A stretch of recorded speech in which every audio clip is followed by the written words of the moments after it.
off of those outside pins. I would love, of course, you know me, would love to see the Rise set the middles a little bit more for that higher efficiency.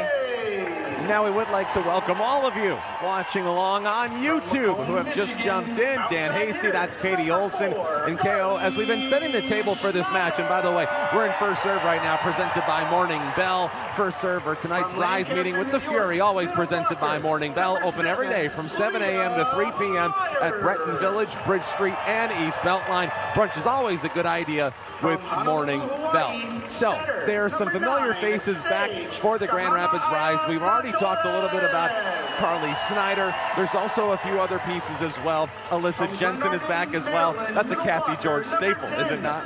Yeah, and then you add Mike Golick to the picture. That's just a Michigan State onto the professional. Meanwhile, we're still going to learn a little bit in real time about a lot of these pieces, but Paige Briggs-Romine is back as well, and you can make the argument with that between her and Elena Ogilvie, two players that took probably some of the biggest strides forward last year. They did, and you see Paige Briggs-Romine really starting off strong this year. She is leading the Rise in kills and kill percentage, so she is stepping into that role, and then her passing is just so sound that the Rise are able to really lean on her in that back row defensive role as well. We'll take a look at the starting lineup for both sides as both of these teams are being introduced. For Grand Rapids, it looks like this. Elena Ogilvie will be back as the libero, and few players took steps forward the way that Ogilvie did as a rookie last year. She was a 4th round pick, and that pick really paid off. Elizabeth Enna is one of the new arrivees for this squad. Played with last year overseas, a native of Romania. Elizabeth Enna, still excited to see what she can bring. What do you hope the dynamic is that we get from Elizabeth Enna? Front row, back row, just strong attacking, heavy arm hitter. That is what she was really bringing to the team. And, you know, trying to fill that void that we saw Dimitrova in that first season, that is what Kathy George was looking with. Meanwhile, Leah Meyer is here as well. Leah Meyer is one of the newest pieces of this Rise team. Now, we get a Snyder and a Meyer, so when it comes to Leah, what do we hope to see? Quick on her feet middle blocker. She is known for her blocking capabilities and being able to run the slide efficiently. And then also she spent some of her time coaching in college, so I do feel like that helps a lot of players being able to understand the game at a different level. There have been some great middle blockers here the last 2 seasons, whether you go back to year 1, you think about Marin Grote, you think about last year. Of course, Ali Bastianelli is one of the great middle blockers that we had in the entire league last season. Carly Snyder will also be on the outside. Another new piece is a setter. Sage Kaahina Torres is here. And boy, has she made an impact. She played with the national team. She's won a national championship with Texas. She is in that spotlight, and she is ready to run the offense of this Rise team. Moreover, Ramat Al-Hassan and Paige Briggs-Romine will round out the starting 7 for GR. Meanwhile, Columbus looks like this. Former Grand Rapids riser Ashley Evans will be the setter. Joining her, Raina Terry, Megan Lush, Reagan Pittman-Nelson, Abby Walker, and Taylor Fricano. That is the look at the starters on Columbus's side. They're donning black uniforms tonight. Meanwhile, on the other side, Grand Rapids will be in their home skyline whites for this contest here at Van Andel. Good crowd on hand here for the first night of Grand Rapids Rise Volleyball. The all-time record is over 8,700. That came last season, and then opening night, the inaugural match for the Grand Rapids Rise saw nearly 8,000. We might get close to that here tonight. I'm hoping that the Grand Rapids Rise can deliver for many reasons, but also because we're going to see how loud this place can get. We hold it up. But Grand Rapids is 0-2. They get Columbus, who already has a win under their belts. And now we get a chance to see if the Grand Rapids Rise can get themselves off to a great start on their home floor here in Beer City. So glad to have you along with us as we get things set. As it's starting to get loud, they've got the LED towels in the building tonight. And there's really just nothing like watching the spectacle that is professional volleyball. so energetic, so exciting. You can really see the power behind the ball when you come live to one of these games. And it is just amazing to see how this has grown in 3 years.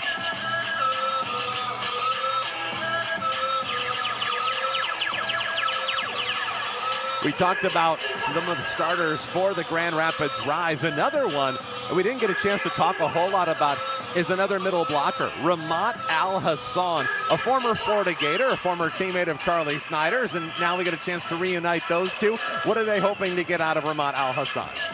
Blocking, blocking, blocking. That girl has some of the longest arms, and she just reads so well and is always putting up a block, whether she's there or not, reaching and pressing into 6.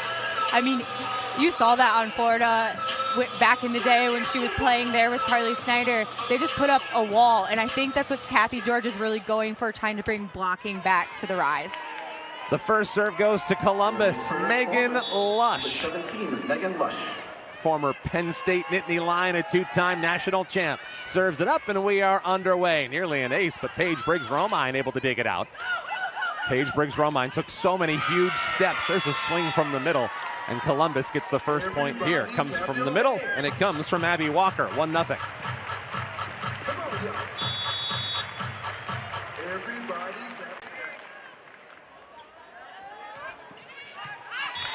Lush sends that one into the net. Point Rise. Back to serve for your Rise, number 13, Paige Briggs-Romine. To the other side, Paige Briggs-Romine. Her first season in MLV came with the Omaha Supernovas, and now she's been with the Rise ever since. Her first serve goes into the net, so it goes back to Columbus. And you can kind of tell that right out of the gate, still trying to work out some of those jitters here on this opening night. Abby Walker, who just got that first point. Ogilvy is there. Sage near side, Inna. Point, Grand Rapids. Net touch. That goes on Columbus. That's that big arm swing that Kathy George was really looking for from a net.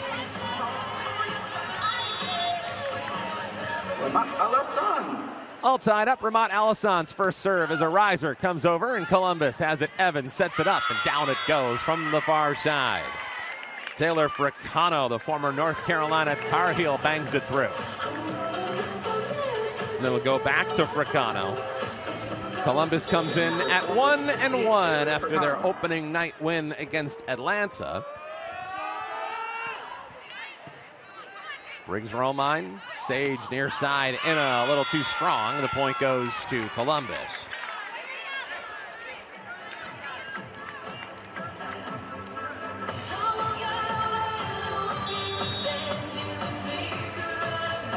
Well, for Grand Rapids, they'll be on the road after this 9 days from now. They have a long layoff between this match and their next one as Fricano goes into the net.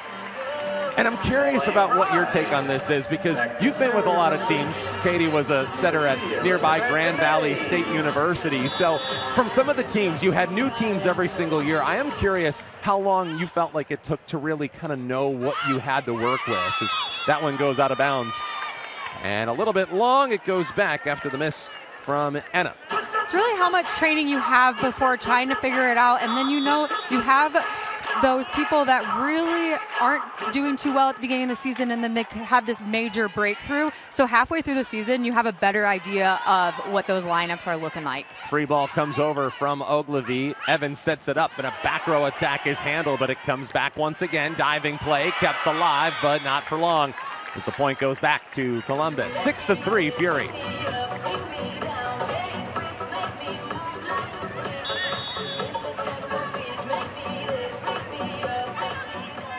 Columbus gets another crack at it. Serve that came over from Raina Terry, the third-team All-American. There's a point on the other side for GR.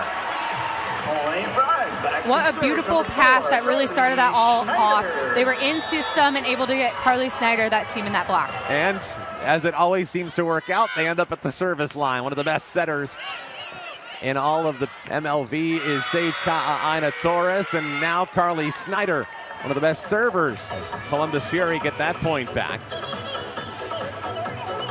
You know, I keep thinking back to Columbus last year, having lost their first 9 matches, and just how their season changed, because the team we saw at the beginning of the season was not the same team by the end of the year. They really started to figure things out. Over it comes Sage looking for Briggs-Romine, and she's got the line. Paige Briggs-Romine. Drink up because PBR is back in Grand Rapids. It's a 2-point match.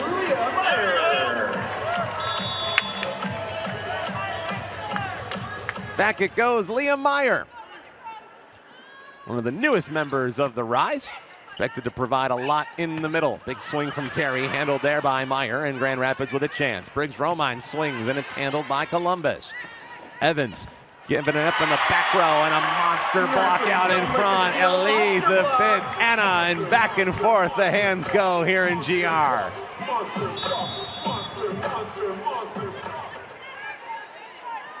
They love them a good monster block. 1 point set. Meyer gets another chance to serve. Megan Lush on the attack. It's too strong, and the Rise have tied this first set at 7.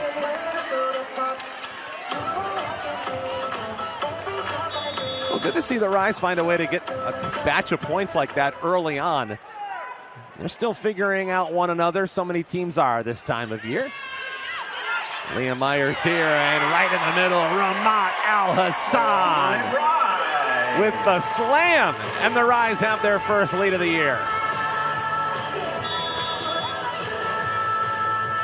Boy, there's a lot of size up front right now for that Grand Rapids side.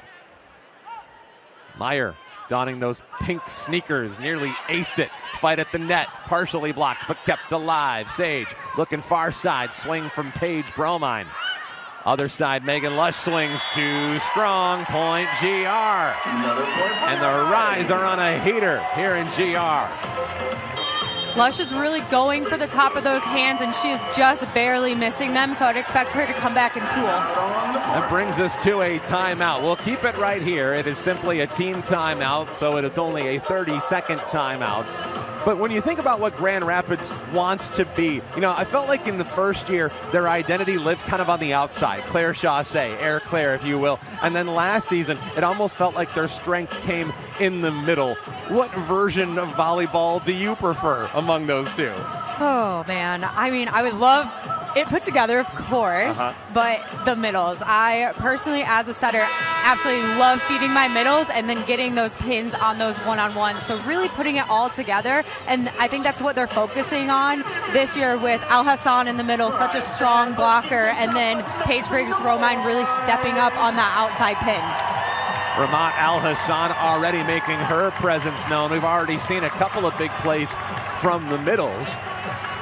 And for those of you who don't watch a lot of volleyball or are just now becoming fluent in the sport, it's fair to say it's a momentum game, is it not? Definitely.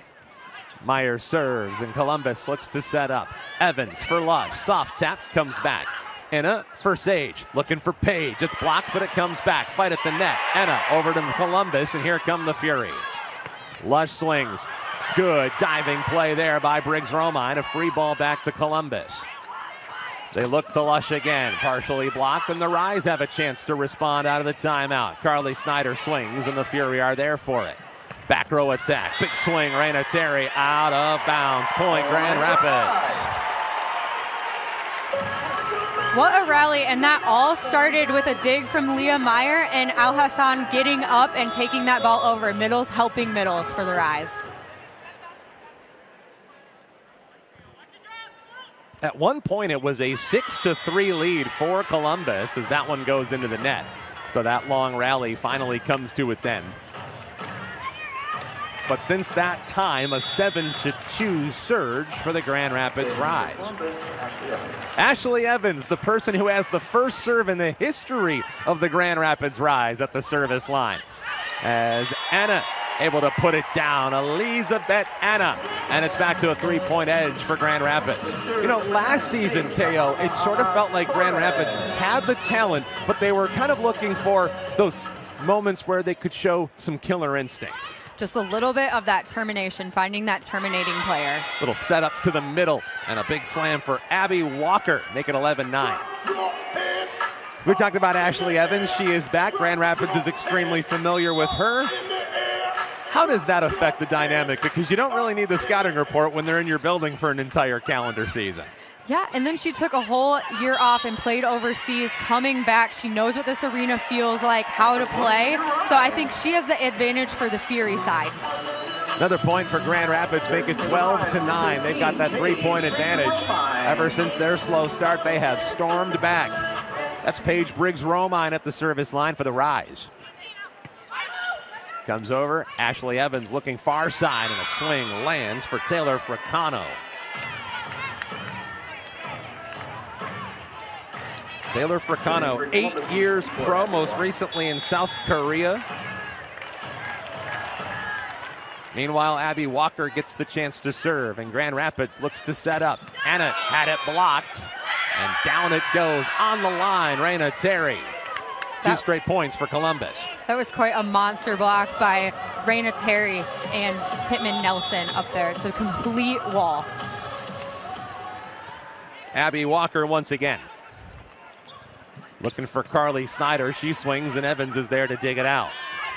Terry swings. Over to Ogilvie. Sage had a long way to go to grab it. Snyder, soft tap. Sage ended up in the right place at the right time, but Briggs-Romine's tap is a little too strong. 3 straight points for Columbus, and we're even at 12. Abby Walker, the former Cincinnati Bearcat. As the second teamer, all Big 12 a couple of years ago. She has certainly gotten comfortable here, as has Elizabeth Enna in no time flat as she slams that one down. The lead goes back to GR. Ramat Al-Hassan's turn. The former Florida Gator. Evans looks for Walker, and she gets it down. The ball is moving at such a high rate of speed. Whenever you went up to try and get a block, how in the world would you know where you wanted to put your hands in those split-second decisions? Oh my goodness, it's even more challenging at this level. You're seeing the speed that the setters are setting the ball to the pin is incredibly fast, so you're making a quick twitch movement in order to get that block. That one almost ended up in the lap of a paying customer. Point Grand Rapids. Serving for the Rise, number 3, Elizabeth Enna. Here's Elizabeth's turn.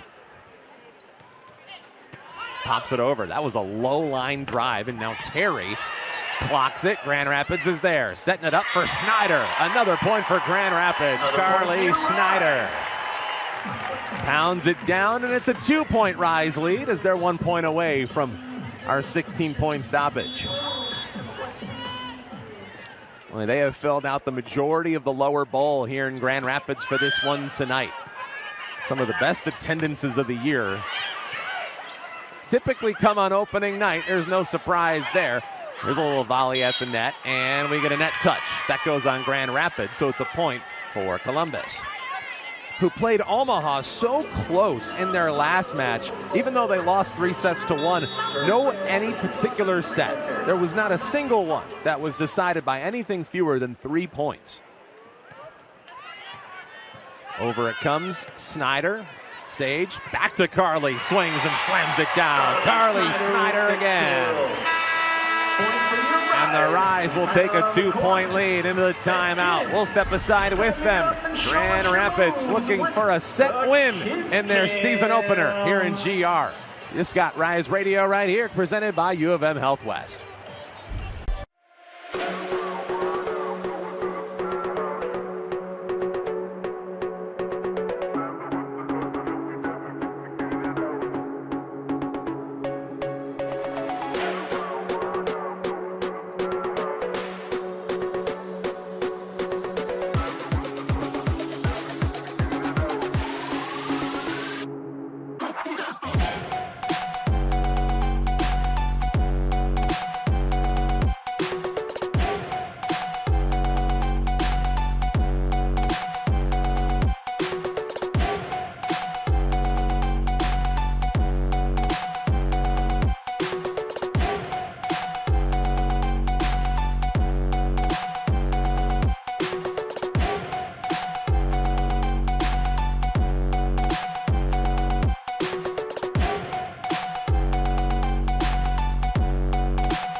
Grand Rapids Rise, you got to be pretty happy with what you've seen from your squad. It's 16-14 in favor of GR. Set number 1 here at Van Andel Arena. Dan Hasty alongside Katie Olson and KO.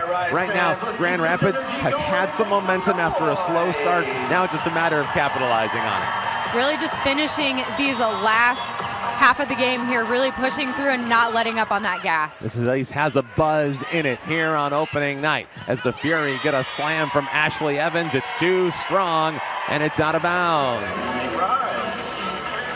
Tried the setter dump and that time was a tad off target. And it's those moments that Grand Rapids is hoping they can force a few more of this season. Some of those unforced errors. Nice play. Snyder goes down for it. Ogilvy slams it, and somehow it goes over. Evans a swing and a score from the far side for Reagan Pittman-Nelson. But what a play by Snyder to keep it alive. Those plays are some of my favorite. You really get the crowd involved on all of those hustle diving plays. 2-point lead for Grand Rapids. The serve for Pittman-Nelson. Ogilvy, Sage, Snyder taps, tried to put it in the campfire and couldn't do it. Other side, Lush swings and scores, and it's a 1-point set. Megan Lush, one of the great players in this Major League Volleyball, can do so many things really well. Former Penn State Nittany Lion, won 2 national championships. Also, a huge congratulations to Texas A&M. What an unbelievable championship match that was. Our reigning national champs. Look at that little backdoor play from Sage. Couldn't get it down, even with that element of surprise. Sage looking for Page, and it comes into the back row. Evans sets it up, down it goes. Raina Terry has tied this at 17. Everybody clap your hands. This is a Columbus team that the last couple of years have not had the kind of success that Angel Perez can see and envision from his team this season, as that one goes a little long and it just missed. Point Rise. But this is probably one of their most talented squads that we've ever seen. It is, and Lush has been there from the beginning, really leading this team, and she believes in them and sees what they can do. 4 players from the state of Ohio on this Columbus Fury squad. Evans back sets, little slide play, and down it goes from Abby Walker. That was a beautiful execution by Walker, going straight down that line and able to land that ball in front of Meyer. Speaking of Ohio natives, Walker, the native of Cambridge, Ohio, former Cincinnati Bearcat, as Evans serves. Snyder has it. We are all tied up as Al Hassan tried to give a point to the Rise, couldn't do it. Other side, big swing, and it falls. Columbus is back on top, thanks to some help from Taylor Fricano on the far side. Fury right now are having a tremendous look, swinging down that line on the opposing pin.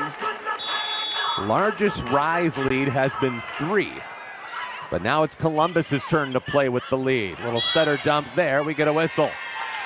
And a point for Grand Rapids. Columbus got too close to the net and we're tied up again. Point for your Rise. Goes back to Sage Kaha Torres. Great to have her in the middle. Native of Honolulu, Hawaii. Former Texas Longhorn, as Fricano collects another point for the Fury. And surprise, surprise, the Columbus Fury are in a tightly contested set. It was a 2-point finish in 3 of their 4 sets against Omaha in their last match. And the other one was a 3-point separation. These 2 teams have both had some pretty close calls so far this year. Sage goes to Enna. It's blocked. Terry gets the point for Columbus. And it feels like even last season and the season before, we always tended to see these sets come to a very close finish. Another timeout, this time for Grand Rapids. Yeah, and you're seeing just a couple of those mistakes, a little bit low of a set, a little bit late on that decision making there, and that is where I think there's room for improvement, and you're able to really pinch those points, and you saw it on the other side too. So right now, just trying to figure out how everyone's working together and not letting those easy points fall through. I'm always curious about what head coaches do in off seasons after previous years that don't go exactly the way they want. What they do to try and fix some of the things that they thought contributed to a season that maybe didn't meet their expectations. What do you think the Rise set out to do in the off season, and how did they go about doing it? Watched a lot of film, seeing what they really wanted to work on, what they struggled with, and I think the biggest thing was the pin hitter position, and you saw that in the draft this year. That's all the Rise drafted aside from Hattie Bray, and they were just able to really look for that person that's going to fill those big shoes for the pins. There are 3 rookies on this Grand Rapids Rise squad. Alexis Shelton was their first pick. He's taken in the first round of the MLV draft.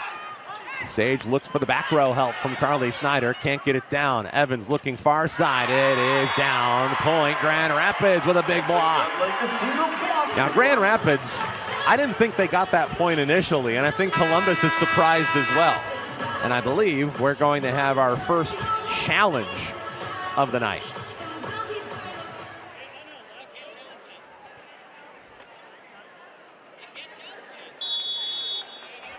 And it will be a challenge, so they will take another look at this. Initially off the first shot, I thought this was going to be a Columbus point, and obviously given where we are in the match, it's a pretty big point to be had.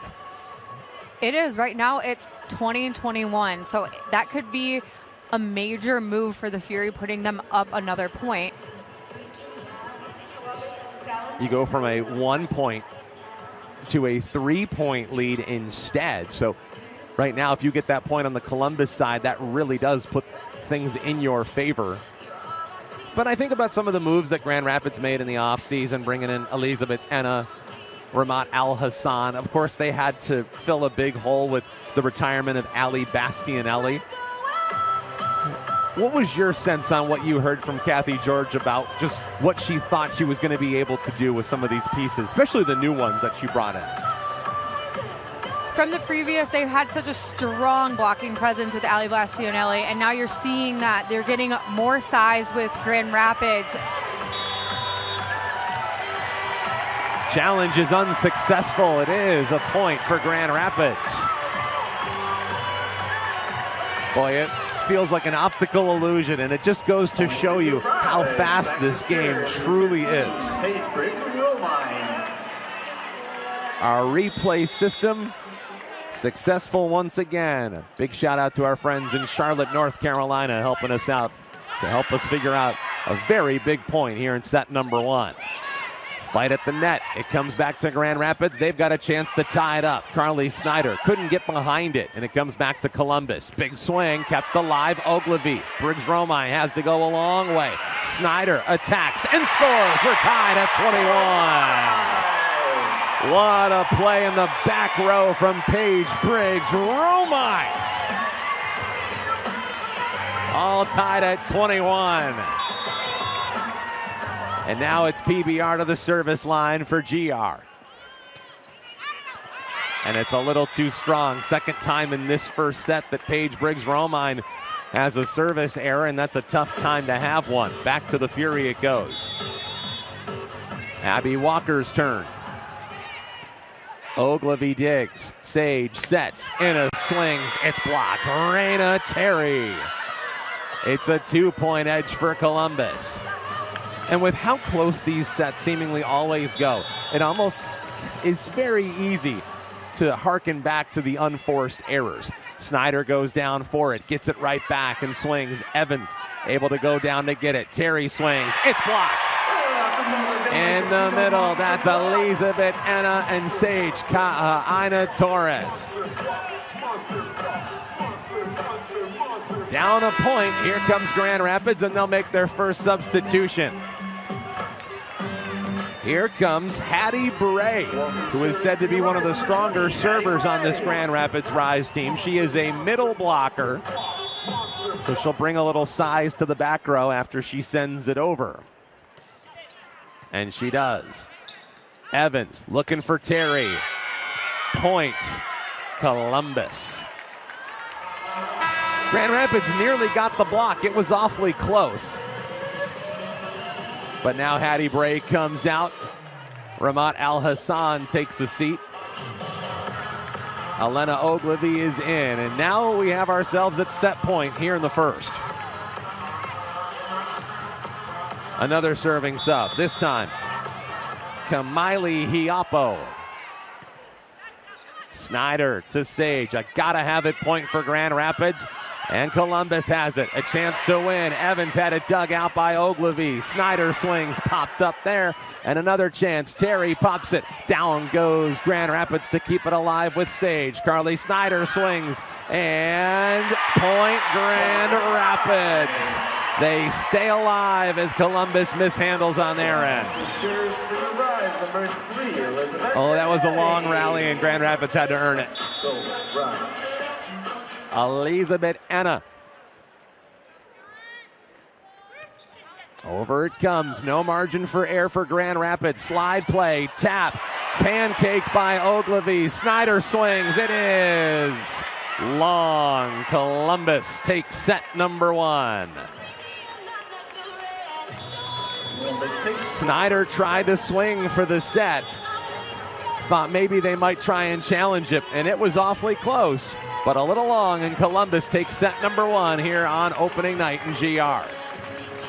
A timeout, we switch sides, and then we see if Grand Rapids can find a way to even this one up in set two. You've got the Grand Rapids Rise presented by U of M.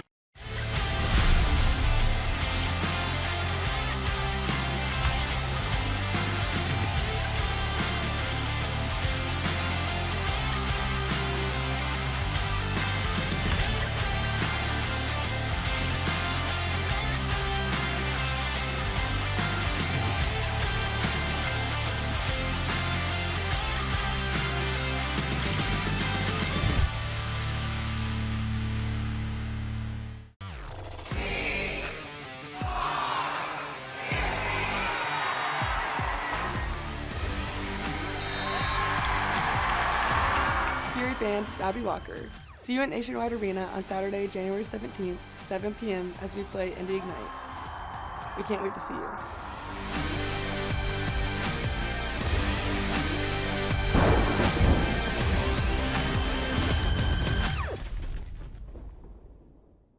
You've got to get off the couch, off the phone, and join thousands of other screaming fans for a nail-biting, heart-pounding, in-person experience you have to see to believe. It's the NCAA D1 Women's Volleyball Championship. Sign up for pre-sale news and more at ncaa.com/volleyball. Every match is a new opportunity. Every win brings you one step closer to becoming a champion. This is Major League Volleyball, where the sport's top stars take the court to compete for greatness. Keep watching.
Club.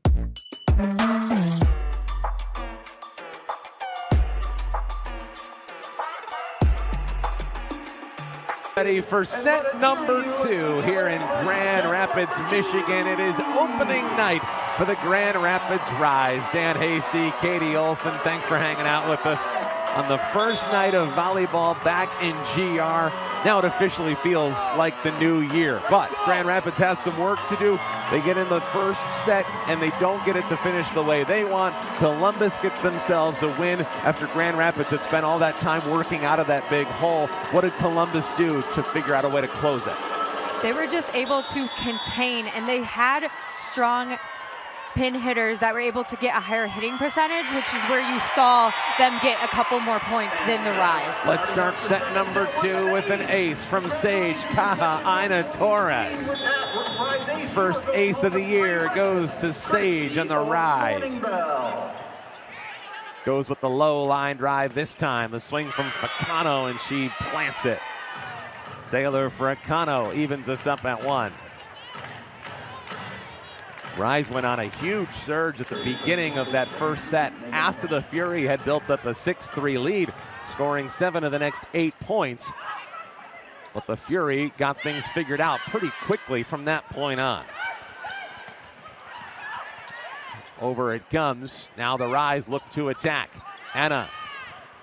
Back to Columbus. Alexandra Jegdic. She's their center, and she's a really good one. On the other side, a swing and a score for Grand Rapids. Elizabeth Anna. Boy, we've said her name a lot. It's a good thing we've had a lot of practice, too. Yeah, really getting those out-of-system kills is huge offensively for the Rise. Anna, 11 years pro from Romania. Kind of brings the experience to the opposite side. Nearly an ace. A free ball is going to come back. Golden opportunity for the Rise. Sage Al-Hassan bangs it down. Ramat Al-Hassan, it's 3-1. But I kind of feel like with Elizabeth, they're almost trying to channel what they had in Amelia Dimitrova, who was so good for them when we're the seasoned vet playing that opposite side. They had her in year 1. They went all the way to the championship match. Nearly a block for Grand Rapids, and it gives them a chance to attack. To the middle, Al-Hassan, 2 in a row. Rahman Al-Hassan, a force to be reckoned with. 4-1 GR. Here's Paige Briggs-Romine. Had a couple of service errors in that first set. Now she gets one over. Sage looking for Snyder, swings and a dig from the back line. Nice play by Megan Lush. A swing and kept alive. Follow the bouncing ball for now, but it goes out of bounds by Columbus. You know, sometimes you find the ball and sometimes it finds you. That time Grand Rapids nearly found a way to get out of what was a tricky spot. Instead, Fury end up with the point. Snyder digs the serve. Sage back for Carly. Swings, almost hit the changeup. Comes back to the Fury. Taps it to the back. Briggs-Romine looking for Sage to the middle. Al-Hassan rattles it down. Boy, they're going to their middle, and they're getting a lot of benefits from doing just that. 5-2.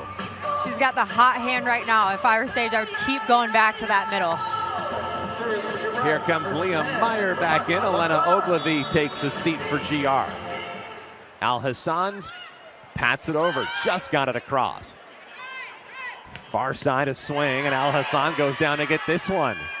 Looking for Snyder, swings and scores. Grand Rapids with a 4-point second set lead.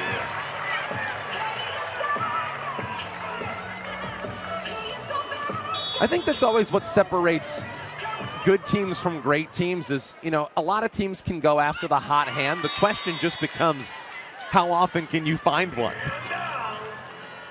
That serve goes into the net and it comes back to Columbus. And I think about some of the middles that Grand Rapids has had over the years, and there's a high standard for that position here in Grand Rapids. There have been some really talented players who have played that spot. Maren Grote, who was an all-star, Ali Bastianelli. How about a chance from the middle? Another point from the middle. That's a point for you, Rise. Rise get a point. Snyder and Meyer up front. Elizabeth Anay. Here's Elizabeth. And it gets it over, near side. Swing and a pound down from Reagan Pittman-Nelson. Pittman-Nelson has so much fire. You can see after she gets a kill, she turns around to her team and just kind of brings them all up to her passion.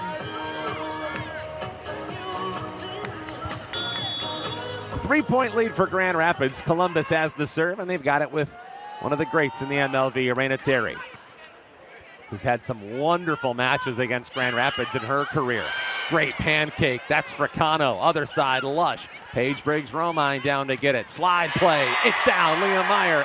And the lead goes up to 4 for Grand Rapids. Such a quick arm swing on that back slide that she is able to beat the seat.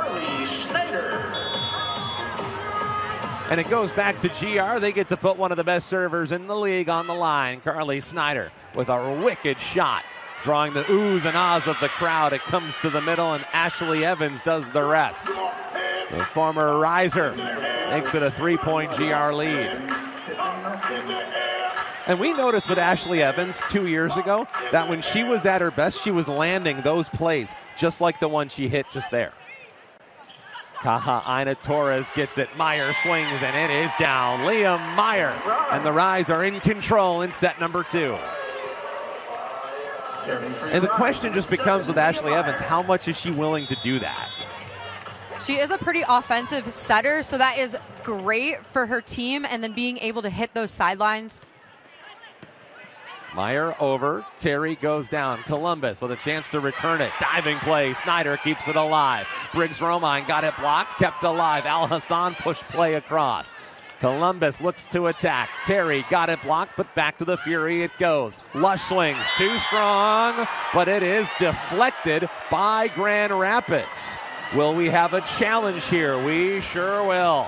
Grand Rapids says, not so fast, my friend. We've got a challenge. We'll look at this a little bit closer thanks to our friends in Charlotte, North Carolina. Usually you see some type of ball alteration when the ball goes flying. I didn't personally see it there, but this game is really fast. Megan Lush is so talented at being able to hit high hands. She was definitely going for it. Now the question is, did Ramat Al-Hassan touch that ball? She came down pretty confidently and looked at her head coach, Kathy George, and said, no, I did not touch it. Sometimes you don't always feel it in the mix of the game, so we're gonna go to Bolt 6 to see this. And what has changed this year is that you only get one challenge per set. So if Kathy George loses this, then it looks like it was successful, so she gets to keep her challenge. All right, there's our answer. It's 10-5. Grand Rapids wins the point after all. Point for your ride. So it stays with GR. It's always amazing to me that there's not more broken fingers with all those missiles coming across and those attempts to block them. Up front, that's Ramat Al-Hassan once again. She is in fuego. 11-5, timeout Columbus. Ramat Al-Hassan is the story of set number 2 here in GR. My goodness. You know, last year it felt like with Ali Bastianelli, she was such a dominant defensive presence, and it was oftentimes we would see her get into that offensive groove, and it were in those matches that Grand Rapids had their easiest time getting victories, and almost kind of reminds me of some of those games that Ali B would have. We're kind of seeing the same from Ramat Al-Hassan. When you're feeling it as a middle blocker, you're getting the reads correct, you are just going with your gut instinct. Once you have that, you got to be feeling pretty great about yourself, and you're able to just put your hands up, and you're kind of a ball magnet in the middle here. So I would see the Fury coming out and trying to put a little more pace to the pin to make Ramat Al-Hassan have to move a little bit more. What a presence she's been, especially here in set number 2. Leah Meyer to serve for Grand Rapids. Evans, near side, a slide play. It's kept alive. Right back it goes to Columbus. They can set up shot. Attack from the back row. Raina Terry plants it down. Raina Terry, 5-point Grand Rapids lead as Ashley Evans gets ready to serve.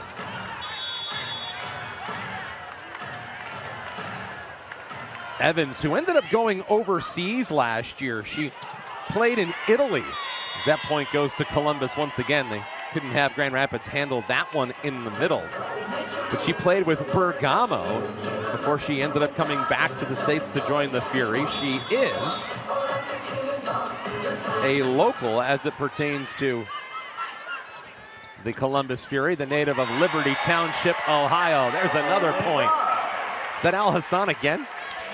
Now that was Ine from the back row. And it's been those two, hasn't it? It really has. They're running the combo play right here. So you see Al Hassan go up in the middle, and then Ine is in the backcourt, kind of behind her, so it's like a 1-2 set. Nearly an ace there. Grand Rapids is going to get a free ball back and a chance to capitalize. Sage looking for Page, swings. Out of bounds. Too long. Columbus gets the point.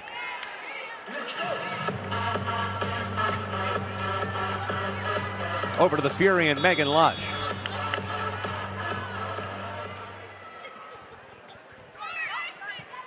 Briggs Romine down to get it. Backside set. Anna over to Columbus. They go a long way to set this up. And their attack is too strong. It's out of bounds, and the Rise get themselves a point. Put your hands up in the air. Put your hands up in the air. Paige Briggs Romine to serve. Put your hands up in the air. Put your hands up in the air. Put your hands up. Paige Briggs Romine, one of the players who really developed nicely under Kathy George in the Rise here last year. That cross-court attack goes a little too strong once again. Second time the Fury have had that issue, and the Rise have their largest lead. It's 6. For your Rise, 13, Paige Briggs Romine. Grand Rapids trying to even this matchup at 1 set apiece. Briggs Romine with a laser line drive, just got it over the net. Fight at the net, comes back to PBR, sets for Snyder, taps it, it comes back to a sliding Raina Terry. Megan Lush pats it over. From the middle, Sage for Ramat Al Hassan, bangs it through. Ramat Al Hassan has all of Grand Rapids on her back. 7-point lead for the Rise. And if it's not broke, why in the world would you try and fix it? Briggs Romine, over it goes. Grand Rapids happily playing through their middle right now. Sage looking far side. Anna patted and not returned. It falls. Another point for Grand Rapids. And the Rise getting everything they want here out of set number 2. Timeout. We'll step aside with them. Grand Rapids hoping to even things up when we come back on Rise Radio, presented by U of M Health West. Hey. Okay. All right. All right.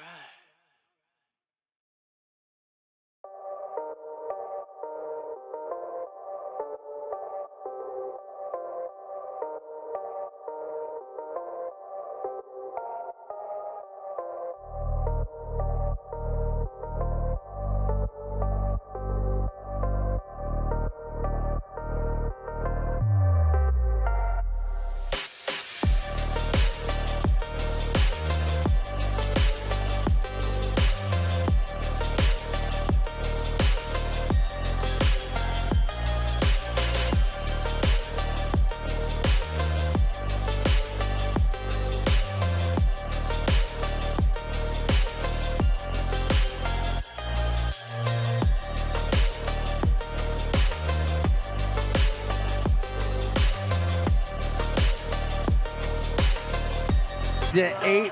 GR with a big early lead here in the second set. After dropping set number 1, they're trying to even things up against this Columbus Fury squad. Welcome back. Dan Hasty, Katie Olson with you from a packed Van Andel Arena here on opening night. Ashley Evans goes near side and a block. Carly Snyder and Ramat Al Hassan. It's a 9-point lead for GR. Oh, the Rise are having some fun now. Paige Briggs Romine getting in a nice groove from that service line. Evans to Terry, swings, blocked, back to Columbus.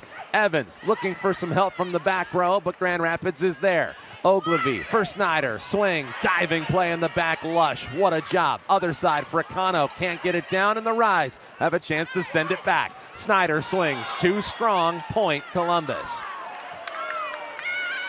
It's a football score, 17-10.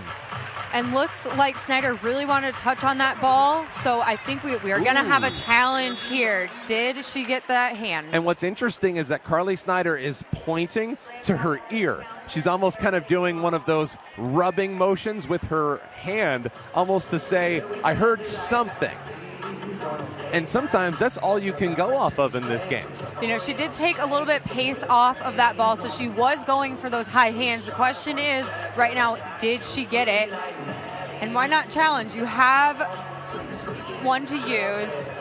Right now, you're looking for hands, and I'm not seeing anything. That challenge was unsuccessful. Looks like it just went over Abby Walker's hands. That's the first challenge that has gone the way of Columbus.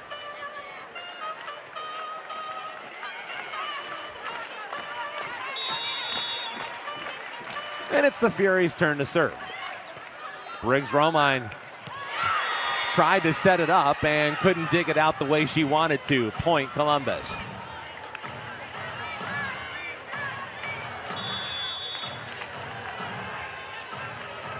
Abby Walker for the Fury. Ogilvie goes down. They had to send it back and Snyder simply got it over.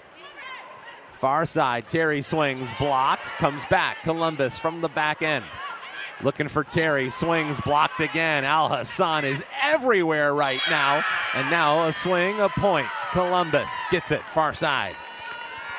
You know, Williams coming off of that bench into the right side position, really hoping to get that spark that the Fury is needing. Speaking of a spark, Columbus has actually gone to their bench. Opposite Kashana Williams, another former Penn State Nittany Lion, is in for the first time. Sometimes after that 16-point threshold in set 2, you try to find something to change, and perhaps that'll be Kashana Williams for the Fury. And here we have for the Rise, Hattie Bray coming back to that serving position. They regarded her as one of the strongest servers on this squad. She lasers one over, and a fight for the middle. Down it goes, Reagan Pittman-Nelson. What a beautiful one-handed set by Ashley Evans. She got it right there, and Pittman-Nelson was up in the air ready for that swing. I remember when she was here, and Ashley Evans, one of the things that I remember wanting to see her do a little bit more, and she was a wonderful setter, was set up her middles a little bit more. And I remember we talked about that a lot during that first season. Tap in the middle, and Paige Briggs-Romine goes down to get it. Sage to Snyder, swings, it's handled. Yegdich, far side, Terry, pats, it's too strong. Point, Grand Rapids. They're back up by 7, 19-12. Serves for your Rise, number 3, Elizabeth Annette. Elizabeth Annette. We've said her name a lot in these first 2 sets as well. Evans looking for Terry. Pops over, comes down to the Rise. They've got it. Snyder swings, partially blocked. Terry, Evans looking for some help, and a free ball comes over to GR. Sage looking for Snyder, swings and scores. Carly Snyder gives Grand Rapids a big lead. Oh, you gotta love having Carly Snyder back in town. Year 2 with the Rise.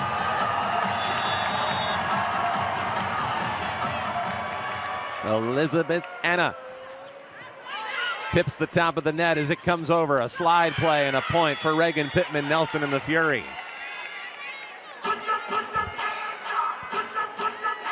Seven-point lead for Grand Rapids. Pittman-Nelson just added her 6 kills. She's hitting over 800. If I were Ashley Evans, I would find her any second that I could and keep running those slides. Again, she's such a fiery player that she really gets everyone in her team involved in that energy. She had a really nice game against Omaha as well. The first game of the season hit under 0-80 as Leah Meyer swings and collects another point for GR. But she went and totally played on a different level in that Omaha loss. She hit over 300 in that one. Can't get much better than 800. Carly Snyder's turn to serve. Up 21-13 are the Rise here in set 2, down 1-0. Ogilvie goes down and tries to dig it out, can't do it. Point for the Fury, but at this point, the Fury cannot afford to trade points. Reagan Pittman-Nelson to serve for Columbus.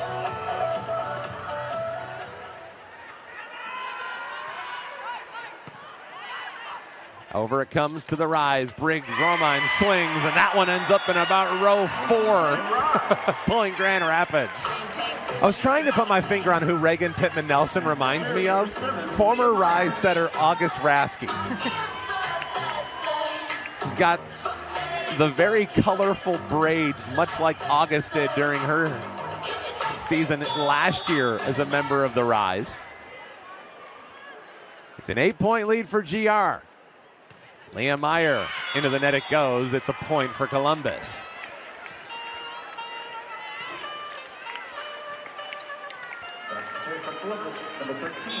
Back to the Fury and back to Ashley Evans, who was the league leader in assists during that first season as a member of the Rise, as Briggs Romine swings and lands one. Point GR. They're 2 away from set number 2.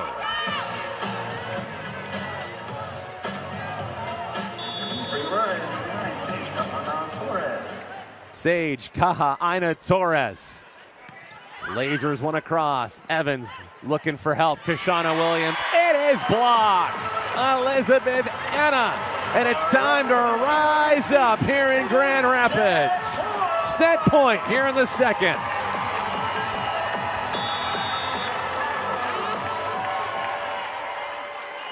Sage serves it across. Evans looking, a swing.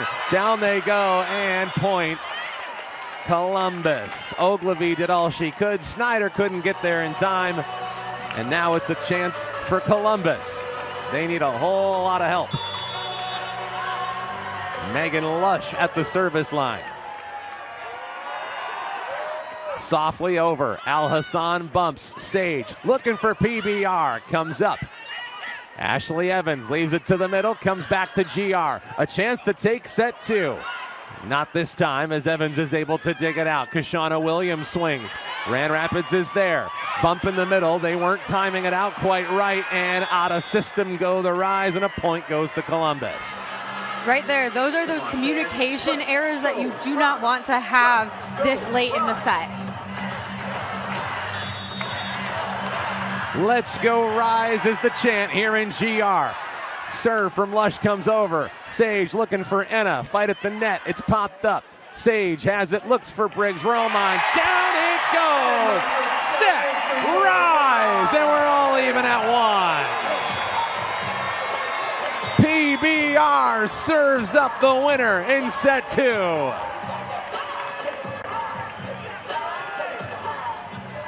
We're off to set number 3 here in Grand Rapids. We'll take a timeout, and when we come back, we are planning to hear from a member of the Grand Rapids Rise on the other side of this break. Berkeley Oblad is scheduled to join us, one of the newest members of the Rise. Came over from the Vegas Thrill. We'll hear from her on the other side of this break. Then we'll come back, wrap up everything we saw from set number 1 and 2, and then get you ready, because it's now a best of 3 here in Grand Rapids. It all continues when we return on Rise Radio, presented by U of M Health West. Go Rise.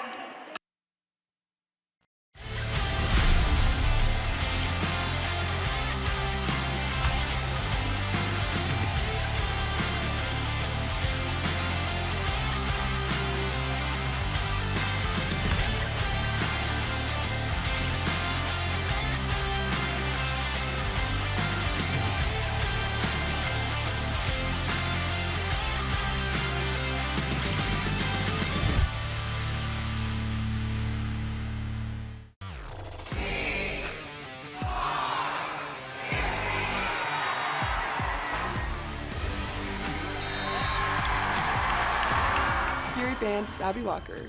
See you at Nationwide Arena on Saturday, January 17th, 7 p.m. as we play Indie Ignite. We can't wait to see you.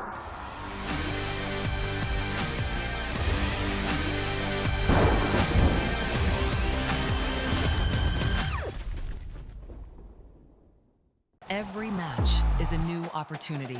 Every win brings you one step closer to becoming a champion.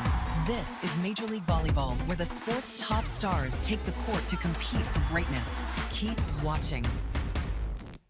You've got to get off the couch, off the phone, and join thousands of other screaming fans for a nail-biting, heart-pounding, in-person experience you have to see to believe. It's the NCAA D1 Women's Volleyball Championship. Sign up for pre-sale news and more at ncaa.com/volleyball. From your favorite athletes to your favorite music, listen to everything you love and so much more with the free iHeartRadio app. From live play-by-play to your favorite game day anthems and the biggest sports podcasts in the world, the iHeartRadio app lets you take it all with you and stay connected to your favorite team wherever you go. Download the free iHeartRadio app today. It's not just a sport, it's a calling. At Spalding, we've spent years crafting high-quality equipment that honors that passion. As the official net system supplier to Major League Volleyball, we're proud to support the game at its highest level, where precision, durability, and performance matter most. Because when you give your all, you deserve equipment that does too. Spalding Volleyball, trusted by generations, built for champions. Every match is a new opportunity. For us, this is everything. The hours no one sees, the pressure, the belief it takes to keep going. Every serve carries expectation. Every rally demands heart. Every win brings us one step closer to becoming champions. This is Major League Volleyball, where the sport's top stars compete for greatness. This is our game, our league. Keep watching.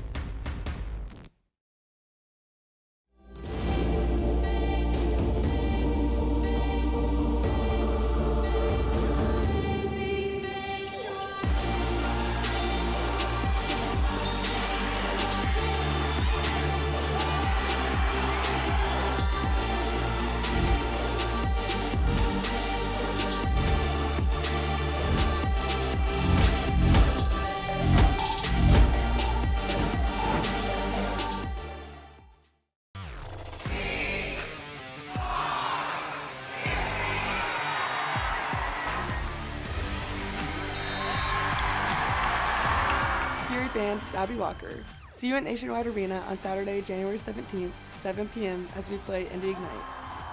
We can't wait to see you.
Hi, everybody. Welcome back. It is the Grand Rapids Rise and the Columbus Fury. We have ourselves in an even match. One set apiece. We saw Columbus edge out set number one, but then Grand Rapids was able to rally based on what we've seen so far. And we'll go over the numbers in just a little bit. She's Katie Olson. I'm Dan Hasty with you from Grand Rapids. Right now, Columbus got themselves off to a really nice start. They were able to get the big swings when they needed them, but then it was Grand Rapids who was able to figure a few things out in that second set. What did you see that Grand Rapids was able to do in terms of an adjustment? For me, it was setting the middles, really getting them involved. Ramat Al-Hassan came out of her shell. She was on fire with her attacking and her blocking. So just really getting her and Leah Meyer into the mix offensively, freed up the pins, which got a higher efficiency for Grand Rapids. Now we see what we had in that first couple of sets. One of the things that really jumps out as we look over everything that was these first 2 sets, Leah Meyer was really strong, 80%. We talked about the impressive kill percentages on the other side for Columbus, but Leah Meyer really enjoying her time as a member of the Rise. That slide is so efficient for Leah. She has such a quick arm swing, able to beat that block, and they run such a low ball to that pin that is so hard for those middles to close, and she does a great job of finding the seam and crushing it. Meanwhile, the story of those first 2 sets, it felt like we were talking about Ramat Al-Hassan from the very beginning of this match through the end of that second set. And when Grand Rapids had their surge in that second set to pull away from Columbus, it felt like it revolved around Ramat Al-Hassan. It really did. Her ability to just be up and available and then pressing over on the block. She has such long arms, and her ability to just cover so much ground pin to pin is fantastic for the Rise. And then you saw that she was able to start shutting down some of those pins. Raina Terry, she has hit her lowest efficiency this season, and the Rise are able to contain that, which is what is putting them ahead right now. And they were up by a lot in that second set. We've already talked about what we've seen from a couple of those players, Al-Hassan, Leah Meyer, just to name a few. We said Elizabeth and a lot in those first 2 sets. The dynamic that I think they were hoping to see her bring here in Grand Rapids was that of an Amelia Dimitrova, for example. And it felt like it almost was like watching Amelia out there during her first season. A steady, stable hand that really can complement some of the others. Yeah, she was able to get a lot of those sets in that first set, but wasn't really high on that efficiency. So then coming into the second, where Ramat was able to really step up and get some of those kills, freed up Ine, and then you saw her really come alive in that second set as well. Yeah, it was an exciting first 2 sets. Now, as it pertains to what we'll see coming up in set number 3, it always feels like it's the pivotal set of these matches. So based on what you've seen from Grand Rapids in those first 2 sets, what do they need to continue doing and carry over if they're going to find a way to come out of here on their home opener with a victory? Their strong serving presence, just blocking, being up and ready, and being able to continue with those middles. I would expect a little bit more from Taylor Fricano. She was a little bit quiet in that second set, but led both teams in that first set with kills. So I would expect her to come alive a little bit more for the Fury.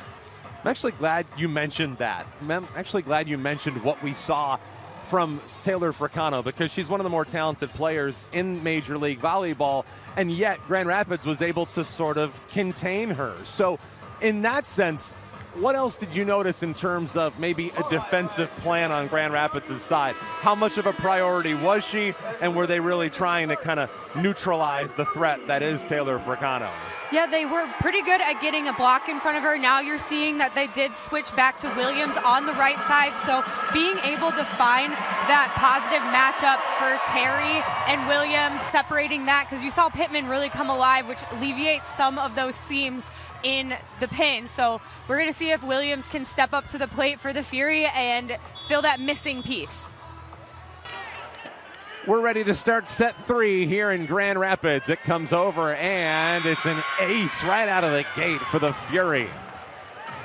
What a great serve by Lush. She dropped it just past that 10-foot line and caused Paige Briggs-Romine to dive and clog up that middle. I'd like to welcome back our radio audience listening along on 96.1 The Game here in GR. Grand Rapids gets themselves a point right back thanks to Carly Snyder, and we're all even at 1. If you're just joining us, we're all tied at 1. 1 set apiece, and now 1-1 here in set number 3. Ramat Al-Hassan now for Grand Rapids. She was the story of this one. They're looking to continue it and keep it going. This time, a little too close to the net. Goes Columbus. Point for Grand Rapids. Will they challenge it? I don't believe Angel Perez will take an extended look at this. And the Rise have themselves the lead. Al-Hassan over. Evans slams it in the middle with some help from Abby Walker. That's a point for Columbus. And that ball just tends to move so fast. Sometimes you don't even know what side of the net it's on after the big swing. But that time, Abby Walker able to tie this thing up at 2. Far side, Anna swings. It is out of bounds. Columbus gets another one. A lot of new faces on the floor, but yet some familiar ones as well. It's almost kind of like they took some of the best of what we saw last year and tried to combine that with some new faces in order to see if they could take a step forward. There's a block. Reagan Pittman Nelson, and it's 4-2 Columbus. We talk about this being a momentum game. It's been a game that's kind of felt like it's featured runs on both sides. Paige Briggs-Romine can't dig it out, and it's another point for Columbus. And Briggs-Romine's had a couple of tough spurts throughout the course of this match tonight. Everybody clap your hands. Abby Walker sends it over. That's a good dig out by PBR. Sets it up. Down it goes. Liam Meyer. And it's 5-3 Columbus. That's the best thing about volleyball, is that you can get over a mistake pretty quickly because just seconds later you've got the ball coming right back to you. Elizabeth Anna. A chance for Kashana Williams, who swings and scores. Kashana Williams wearing the number 88. I don't think there's a lot of 88s here in the MLV. Former Penn State Nittany Lion, 4 years pro.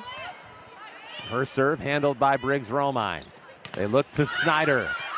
They're able to go out of bounds to get it. Fight at the net. Comes down Yegdich, and a swing and a score. Liam Meyer. And one thing with middles is that sometimes we do notice, and we saw this last year, their hitting percentages can be a lot higher. We saw with Ali Bastianelli, for example, we noticed that a lot of the offense was running through her. Didn't always continue to stay that way. There's a block from Leah Meyer. Also remember August Rasky had a really high percentage as well, which you don't often always see from a setter. 6-5 our score. Rise down a point. They've got Carly Snyder. Handled by Terry. They have to go out of bounds to keep it alive. They set it up. Terry swings. It is long. Out of bounds, and we're tied at 6.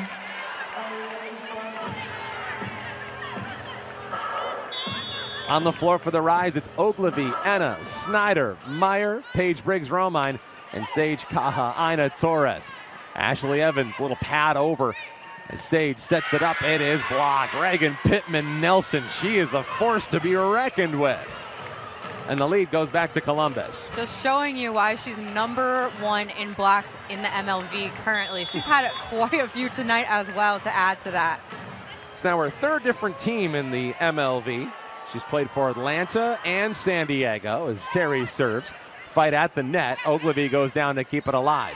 Anna serves it up. Paige Briggs-Romine can't land it. Columbus, little slide play and a whistle. What do we have? It's a point for Columbus. A little too close to the net when Paige Briggs-Romine and the Rise.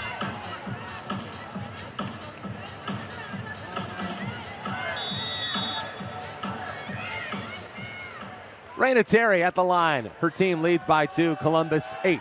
Grand Rapids 6. Ogilvy digs. Sage sets it up, and Meyer had it mistimed. A little out of her reach. And an unforced error for the Rise gives another point to Columbus. And right now, Grand Rapids just looking a tad out of sync here to start set number 3.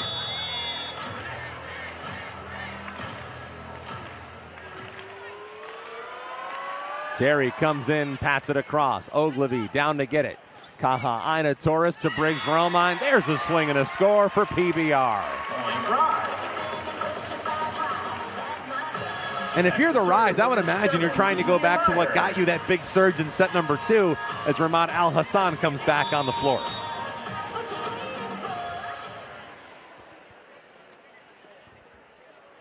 Leah Meyer serves. It's a liner that comes over. Columbus, Evans to Pittman Nelson. What a powerful right arm hammer. Down it goes. The Fury lead is back to 3. Pittman Nelson can just not be stopped on that slide play tonight. She's doing so well at executing. We've seen that play work to so much success here in Grand Rapids over the years, and Columbus looks like they've got it figured out. So does Carly Snyder. She lands it with the right arm. I love that back row attack, really leading her across that 3-meter line so that she can really fully jump into that ball. She's so talented no matter where she's attacking from, as Evans finds the slide play, but it's handled there by Grand Rapids from an Abby Walker try. There's a block out in front. Megan Lush and Abby Walker able to set it down, and the Fury are back to a 3-point lead. Over it goes to Ashley Evans, who had the first ever serve in Grand Rapids Rise history. She did it in front of a packed house that night. She's doing it here tonight in the same environment. First game back since coming back from overseas. Al Hassan got it blocked. Abby Walker. And the lead is 4. Felt like Al Hassan may have just gotten that one in a funny spot. Didn't have a chance to really get the leverage she was getting in that second set. Looks like that set was a little bit low for her, and she just got stuck right there. Grand Rapids looks to attack with Briggs Romine. It is blocked. Kashana Williams and the Fury are on a heater. 3 in a row for Columbus. They've got their largest lead in set number 3.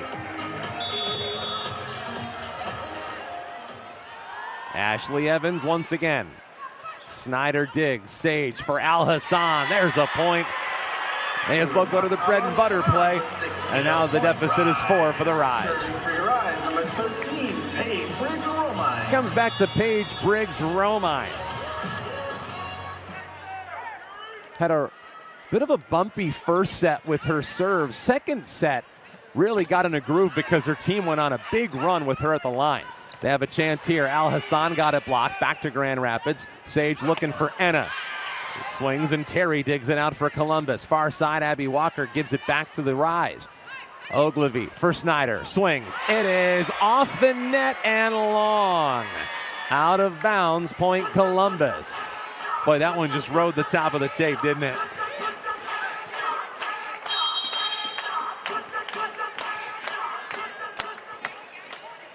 I think Grand Rapids might be calling a timeout.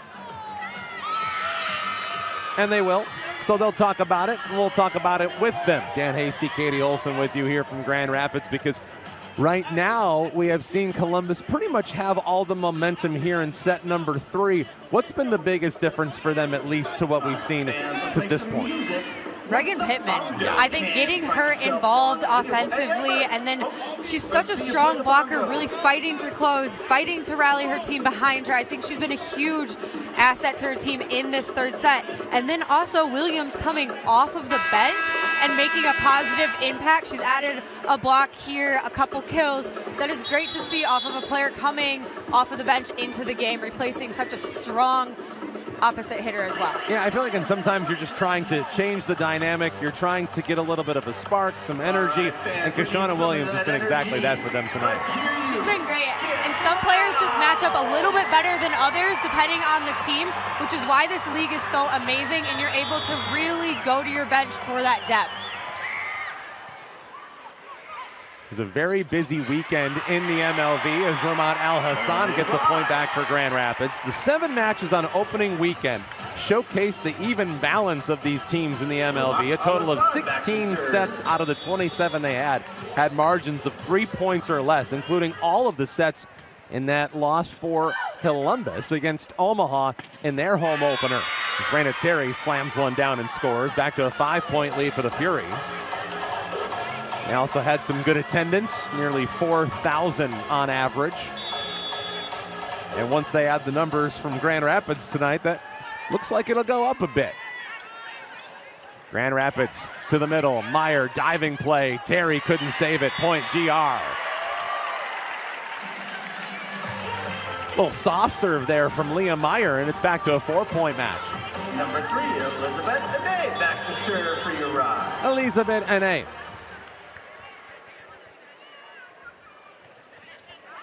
Long serve, did it go in? Yes, just inside the back line. That's an ace. 123, there you go, Morganville ace card. Grand Rapids needed it in a big way. And look at that, right on the line Those never, ever, ever get old. Anna once again. How about 2 for the price of 1? Another ace. Back to back with the aces. Elizabeth N.A. She's making herself quite familiar to the good people of GR. See if she can make it 3. Not this time. Evans sets it up. It's kept alive, but it comes right back. Kashana Williams swings and hits. Back to a 3-point lead for the Fury. They're the first to 16, and we're a first to a timeout here in set number 3. Grand Rapids has some work to do, but they're working their way out of what was an even bigger hole. They trail 16-13 with an even 1-1 match here in GR. You've got the Grand Rapids Rise, presented by U of M Health West.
It's a 3-point lead for the Columbus Fury in Grand Rapids. We're in set number 3. We're all even at 1. The Rise trying to climb their way back in, and they'll climb on the back of Carly Snyder. Another point for the Rise.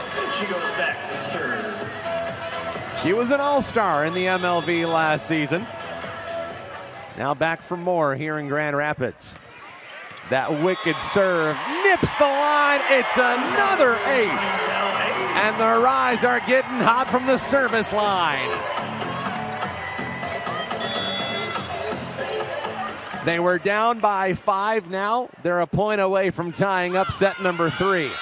This one tried to hit the exact same spot and just a hair outside. Out of bounds, point Columbus. Over to Raina Terry it goes, and the Columbus Fury. It's a 2-point Columbus lead, but Grand Rapids has willed themselves back in.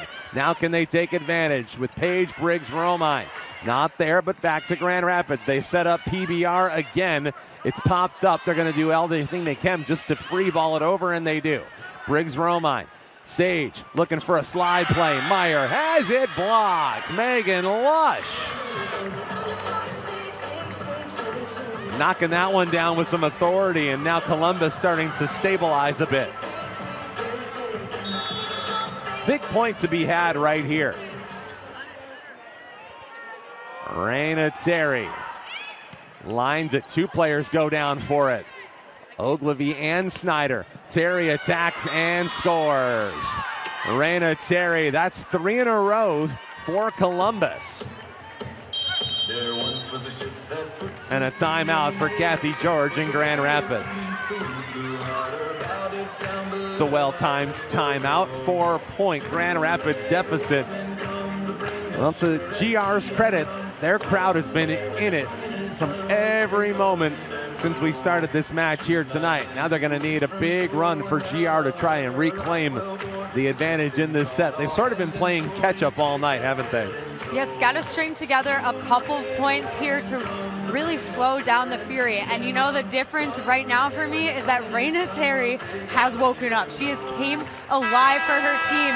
Heading into this set, she only had 3 kills, and now she's moved that up to 8. So that is a couple of points that you were able to contain her in those first 2 sets.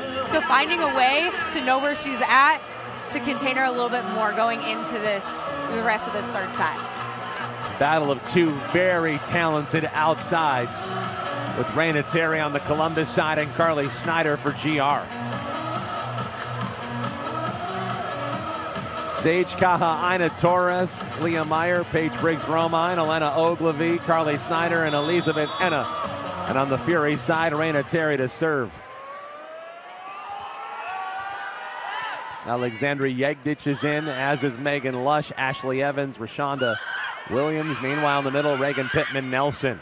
As it comes back to Columbus, and they're able to get it across. Boy, Reagan Pittman-Nelson didn't even hit that one nearly as hard as she wanted to. But she still gets the point. 4 in a row for the Fury.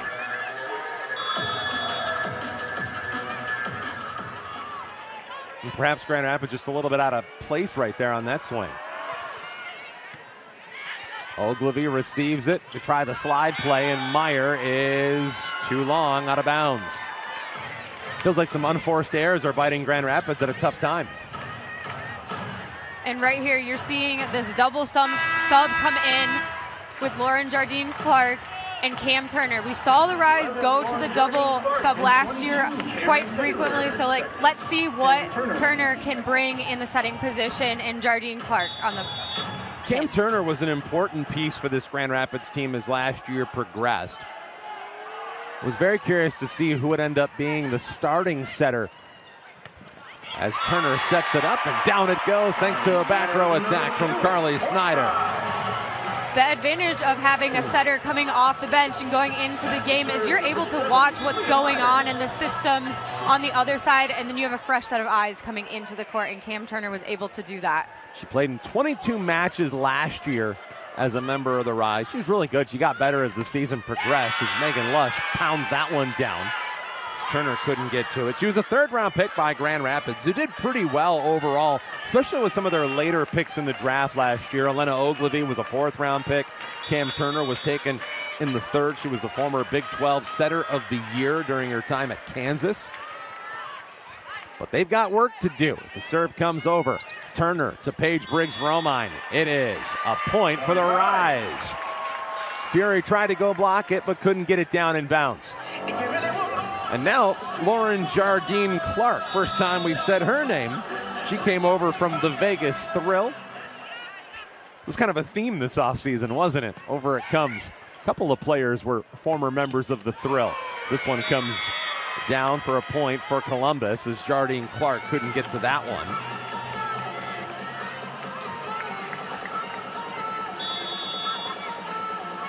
Jardine Clark played at Utah and Wisconsin. Turner for Al Hassan, not there. But they've done a nice job to neutralize her here in set number 3. As Columbus able to get it down after the Rise were a bit out of system. They just look a little bit off right now, don't they? They do, and Raina Terry with that back row attack is 3 for 3 in her last 3 swings. Ashley Evans serves. They set it up for Jardine Clark, a diving play from Terry to keep it alive. Other side. And a point for Grand Rapids as the attack from Kishana Williams was too strong. Back to a 6-point match, but it is set point here in the third for Columbus. And it'll be all Grand Rapids could do just to get themselves back in the force extra points here in this third. Williams got it sent back, and Columbus will recalibrate once again with Williams, and it is on the line. It's a point. Grand Rapids is still alive, and with every point they get in a situation like this place will tend to get louder and louder.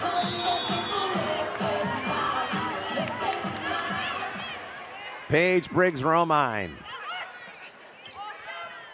hovers it across, comes down, fight at the net, comes back to Columbus. Williams for Lush, free balls it back. Al Hassan, Paige Briggs-Romine looking at the net. It's Snyder, partially blocked. Turner pops it up. Ogilvie sets, looking for Snyder. Swings, back to Grand Rapids it comes after the block. Back row attack, Briggs-Romine down to get it. Turner keeps it alive, and a free ball comes back from Grand Rapids so they can reset. Now on the defensive swing, score, point, and set for Columbus in the third. Abby Walker wins it. It's 2-1 in favor of the Fury. Set number 4 is next from Grand Rapids when we come back on Rise Radio, presented by U of M Health West. Tonight's total pot was 1,000. From your favorite athletes to your favorite music, Listen to everything you love and so much more with the free iHeartRadio app. From live play-by-play to your favorite game day anthems and the biggest sports podcasts in the world, the iHeartRadio app lets you take it all with you and stay connected to your favorite team wherever you go. Download the free iHeartRadio app today. It's not just a sport, it's a calling. At Spalding, we've spent years crafting high-quality equipment that honors that passion. As the official net system supplier to Major League Volleyball, we're proud to support the game at its highest level, where precision, durability, and performance matter most. Because when you give your all, you deserve equipment that does too. Spalding Volleyball, trusted by generations, built for champions.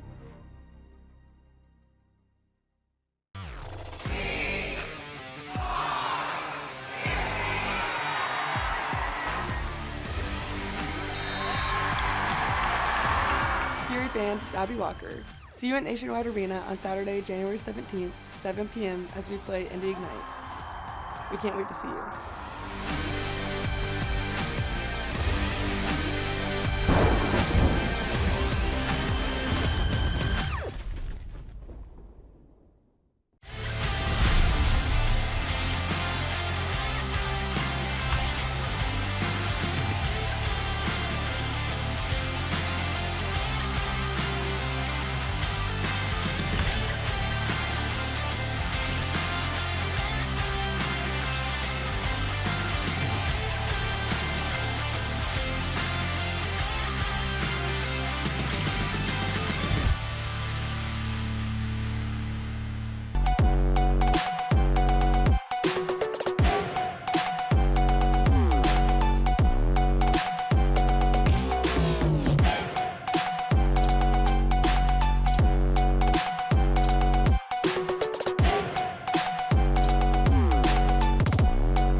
In set number 4 in order to do it. If you're just joining us, welcome back. It is the home opener for the Grand Rapids Rise, and they trail it 2-1 to the Columbus Fury. Dan Hasty alongside Katie Olson and KO. Right now, Grand Rapids just has to find a way to get that rhythm back that they found in set number 2, but it felt like Columbus did a really nice job of locking down the middle and slowing down Ramat Al-Hassan.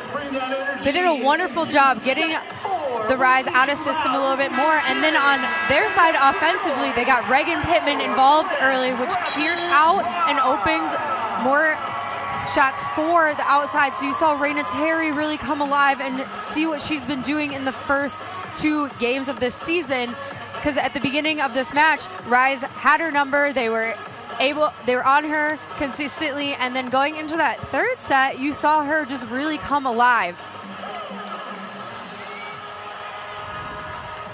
Got our attendance for this one here tonight. Great crowd here for the season opener in GR, 6,147. That is the 4th largest attendance for a single match in the history of the Grand Rapids Rise. Snyder taps, Columbus goes down to get it. Alexandra Yegdich sets up Williams. It's blocked, but back to Columbus. Big fight for the first point of this 4th set. Sage Kaha Ina Torres serves it up, and a back row slam from Paige Briggs Romine. 1-0, Rise get the first point of set 4. I know they all count as 1 point, but it feels like getting the first point in a set feels a little bit more valuable as that one goes into the net.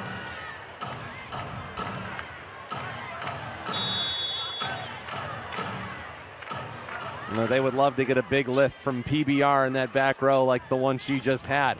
Anna swings, and it's somehow kept alive. Great play by Abby Walker. Back to the Rise it goes.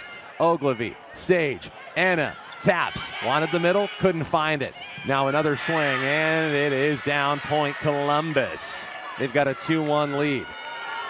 Boy, and give Columbus credit, because it feels like every time Grand Rapids is trying to go into the middle, they've been there and they've been ready for it.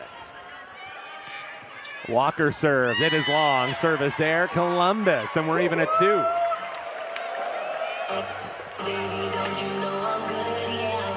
It's about location and about timing when you try to find that soft spot in the middle, isn't it? Al Hassan to serve. Comes over, Evans tees it up. Roshana Williams has it down, and there's another point for Columbus. Everybody clap your hands. Well, they brought her out in the second set, and that is a move that has paid off for Angel Perez and company. Everybody clap your hands.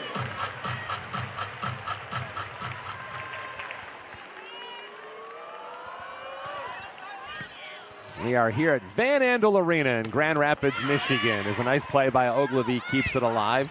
One of the great venues in all of Grand Rapids and really the entire west side of the state. There's another point. Raina Terry and the Fury. It's been open since 1996.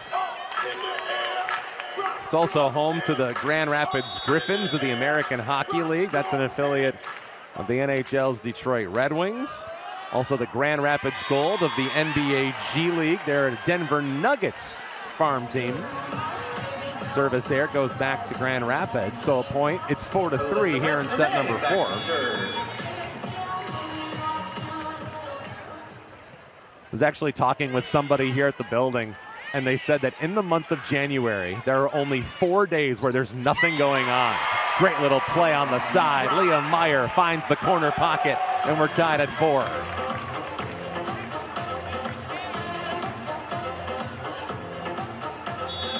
Elizabeth Anna. Here you go. Thank you.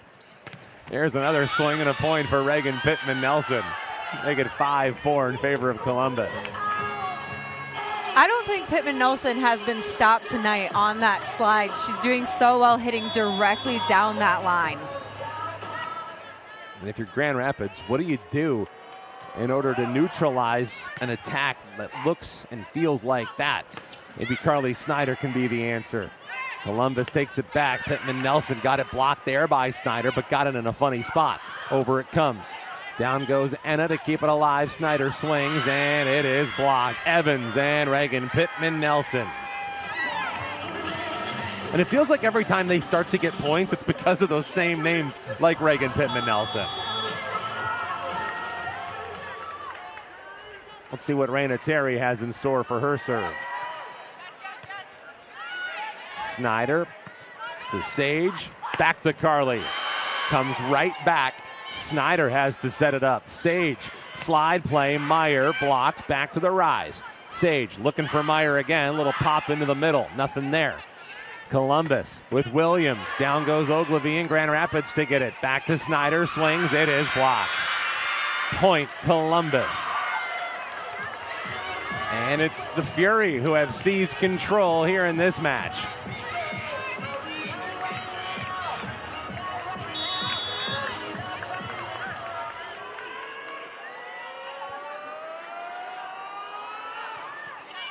Terry over, Snyder down to grab it.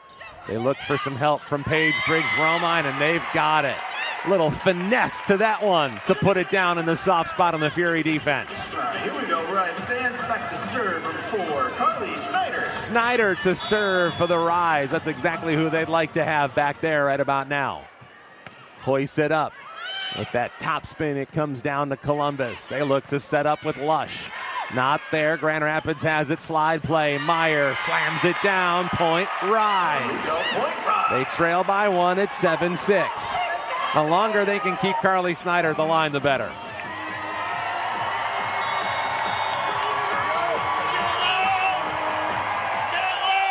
Here comes Snyder. Over it comes. Yegdich down to get it. Little slide play and a pop over. Sliding play. Ogilvy keeps it alive. Enna hammers it. Back it goes to Columbus. Back row attack. It's Terry, and it's handled by the Rise. Over to Columbus again. It's down point GR. They tried to go to the far side, and Megan Lush, who I think had a little bit of a mishit there. Just a little bit. She was falling back and not able to get that cut shot in. Snyder again. We're all tied at 7 here in the 4th. 2-1 in favor of Columbus. Comes to the Rise. Sage, Caja, Ana Torres. Snyder pops it over. It's pancaked and kept alive. And now a swing for Meyer. It is blocked. What a play by the Columbus Fury. And will Kathy George challenge that particular pancake? She will. So the determination of this replay will determine who has the lead for now. And based on the crowd reaction, and this game is so fast, it's really hard to tell in real time. But it felt like a lot of people thought that that ball had actually landed. I think between that and then the set off of it, since they did take away doubles, you are not able, you can double that second ball, just not the ball going across the net. So I do think that that's a new rule, and it's a little awkward because sometimes they are really spinny balls. So you're just kind of like, you want to call a double, but you can't. The rule is not in place anymore, so it's a little challenging there. For those of us who are still brushing up on our particulars, any part of the ball that hits the floor, it's a point. Yep, for the pancake, if that hand is not completely underneath that ball, you are not able, it counts for a point. We should find out rather soon as we're getting our first look at whether or not this ball did in fact get the floor, and no, that was a pancake. And it was perfection from Ashley Evans. Point, Columbus. Unsuccessful Grand Rapids challenge. Boy, and for the setter to lay out and do a move like that, that's not an easy play. And pancakes themselves are so hard to get your hand fully underneath that ball, making sure that it does not touch the floor at all. Big point for Columbus. Now it comes back to Grand Rapids off the serve. Meyer swings and scores. A little bit of a tip in on a block touch that time, and it ends up tying us up at 8. More importantly, with winning that challenge, it gets Carly Snyder off the service line, which feels like a win if you're on the Columbus side. It's Leah Meyer's turn. Comes over, Evans tees it up, down it goes, Raina Terry. She has awoken here in the later stages here this evening. Ashley Evans, who just had that huge defensive play to serve. Paige Briggs-Romine to Sage, setter dump, and we're tied at 9. Sage Kahaina Torres. 9-9 here in the 4th. Grand Rapids with a gotta have it set to push us to a 5th and final. Comes over off the serve from Sage. Blocked and kept alive. Paige Briggs-Romine to Sage. Al Hassan, little change-up ball, and it falls. Didn't get a lot behind it, but it found the perfect spot right on the line, and Grand Rapids has a rare lead here in the 4th. Sage slaps it across. Evans tees it up into the middle, and down it goes thanks to Abby Walker, and we're even at 10.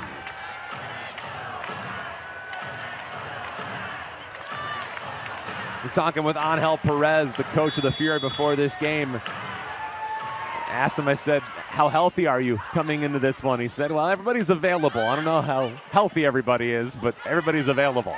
Well, they look pretty healthy so far tonight. Sage to Al Hassan, bangs it down, point, Grand Rapids, and now Ramad Al Hassan is starting to awaken as well. Rejuvenated after dominating set number 2. Paige Briggs-Romine to serve for the Rise. Comes over, fight at the net. Snyder goes up and helps out to knock it through. It's a point for the Rise. Fury tried to send it back, but couldn't get a whole lot of accuracy behind it, as it ended up closer to us than it did to being in bounds. PBR to serve for the Rise. Low line drive comes over. They set it up with Terry. It is long. A miss hit on the cross-court try from Raina Terry, and it's a 3-point Rise lead. Timeout, Angel Perez.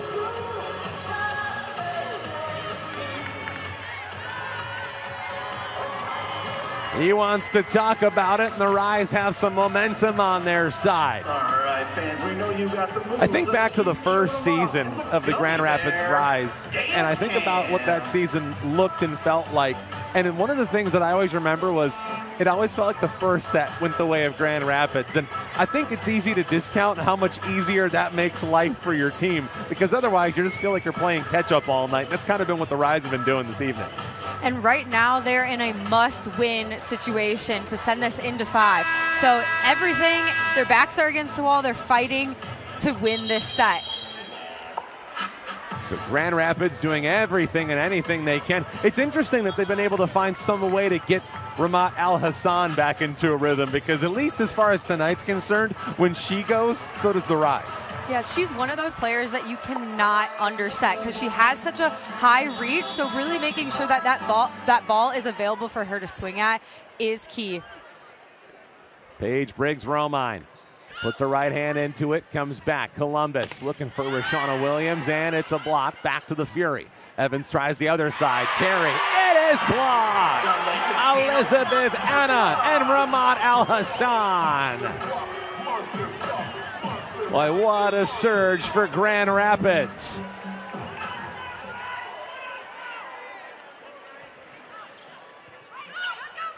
Back it comes, middle attack, and it's down for Abby Walker and the Fury. They needed that point in a big way. First set with the way of the Fury, 25-23. The second set for GR, 25-17. There's Al-Hassan, a perfect feed from Kayana Torres. Then 25-19, the Fury got back on top in the third set. Now it's 15-11 in favor of GR. We were tied up at 10 not too long ago here in this fourth set. Williams lasers it over, and Briggs-Romine unable to handle it. We'll get Elena Ogilvie back in for Al-Hassan. Chanting, let's go Rise, trying to push them to a win in set 4 to make this one really interesting here on opening night. And right here, you're seeing the Fury come in with that double sub so that they have 3 front row hitters, putting that setter in back row. Audrey Pock, a setter from Moraga, California, a former UCLA Bruin. Serves, first time we've seen her tonight. Slide play, Meyer gets it down for GR. What a debut as a riser for Leah Meyer. Timeout on the floor, we'll take one with them. And back to wrap up set number 4 when we return. It's 16-12, Grand Rapids in set 4. They trail it 2-1 here on Rise Radio, presented by U of M Health West.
Few moments ago where it was all tied up at 10 with the Grand Rapids Rise. Right now with their backs against the wall, they go on a scoring surge, 4 straight points, and right now it's a 4-point lead for Grand Rapids. Dan Hasty, Katie Olson with you from Van Andel Arena in front of a 6,000 strong crowd here at Van Andel as Reagan Pittman, Nelson, and Taylor Fricano able to knock this one down for a point. Columbus gets one back, makes it 16-13. I saw you scouring through the numbers over there. What did you come away with?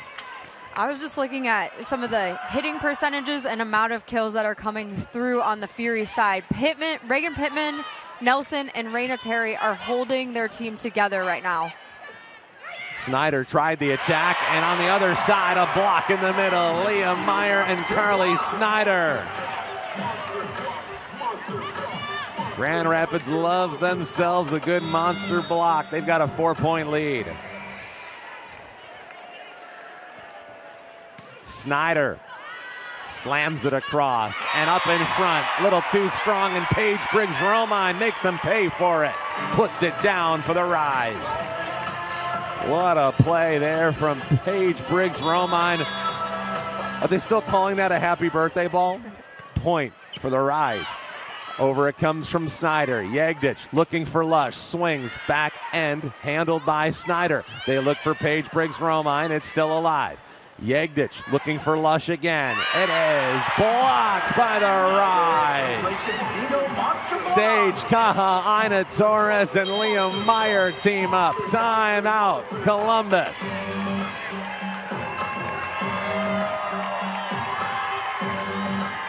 Feels like it's either been close or Grand Rapids has found a way to run away with it. They did that in the second set, and they're getting close to doing that here in this fourth set. But again, it's those high leverage points that really mean everything in this game. I think about what we've seen so far here in this fourth set. What do you think is the biggest difference as to why Grand Rapids, who was really out of sync by the end of that third set, has been able to lock back in?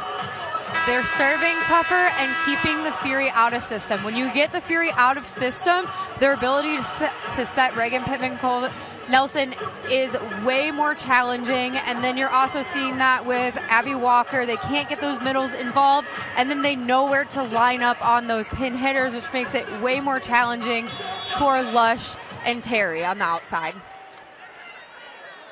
We'll see if it holds up here as we get closer to the finish line. A chance, Grand Rapids handles it. Ogilvie went down, Anna swings and scores. Point Grand Rapids. They take a 7-point lead as we inch closer to a potential fifth and deciding set here in Beer City. Snyder hoists and levels one across. Columbus looks for help from Megan Lush, not there. Grand Rapids with another chance to continue this scoring surge. Briggs-Romine's attack is too strong.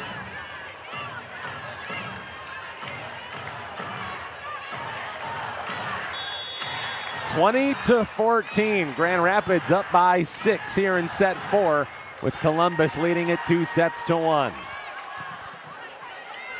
Reagan Pittman Nelson serves. Inna got it blocked, but it comes back to the Fury.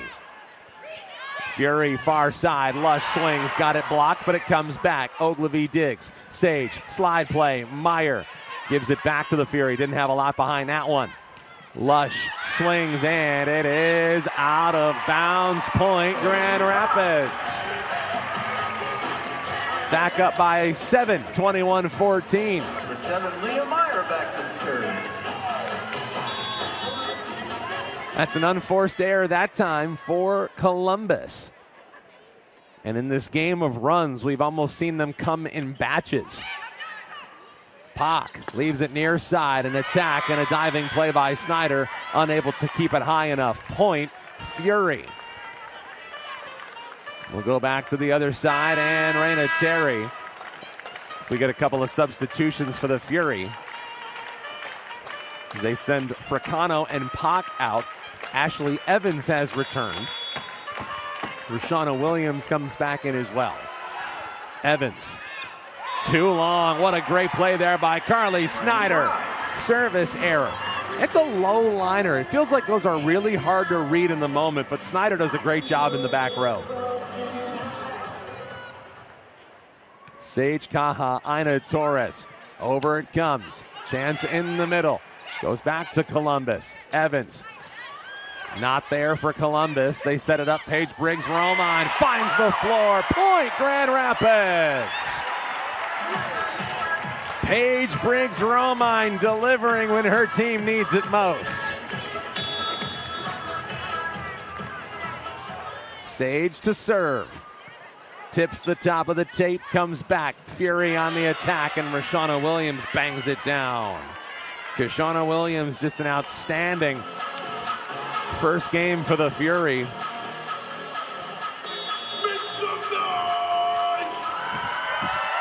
Now it's Megan Lush's turn. Ogilvy, Al Hassan not there, was a little off target. They'll try the other side, and Enna got it blocked. Kahaina Torres over to Briggs Romine, tried the back corner, couldn't find it. Kashana Williams swings and scores.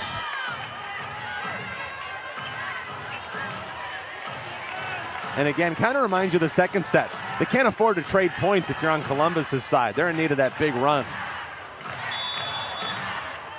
Megan Lush comes over, PBR digs it out. Sage for Enna, tried to go to the middle. That has not been there for them tonight. Kashana Williams bangs it down out of bounds. Point GR. Time to rise and shine here at Van Andel. It's set point in the fourth.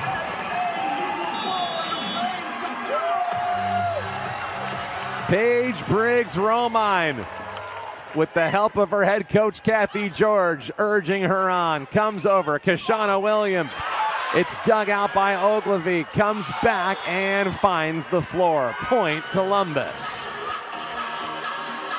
Everybody here in Van Andel Arena hoping they can see a little bit more volleyball before this night is through.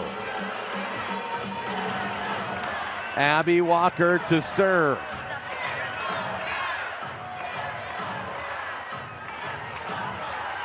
The white towels with the blue LED lights peppering this arena as we wait for set point. Carly Snyder, a little bit of a tough time getting it over. Here comes a free ball. Chance for GR. Ogilvy for Enna. It's blocked. The Rise just couldn't get it in the right spot there. 24-19. Grand Rapids' lead is 5. Still plenty of time for the Rise to figure it out. Let's go Rise is the chant. Walker lines it over. Briggs Romine gets it. Ramat Al Hassan swings and left it short.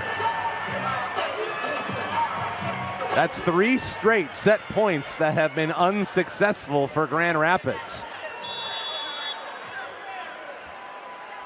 Walker floats it across. Sage looking for Enna. It is blocked again.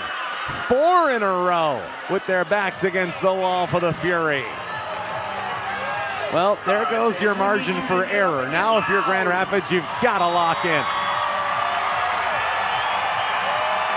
Walker over Ogilvy to Sage. Al Hassan swings. It is down! And who better than Ramat Al Hassan to send us to a 5th and final set? The Rise takes set number 4, and we're going to the best of 15 when we come back. 25-21.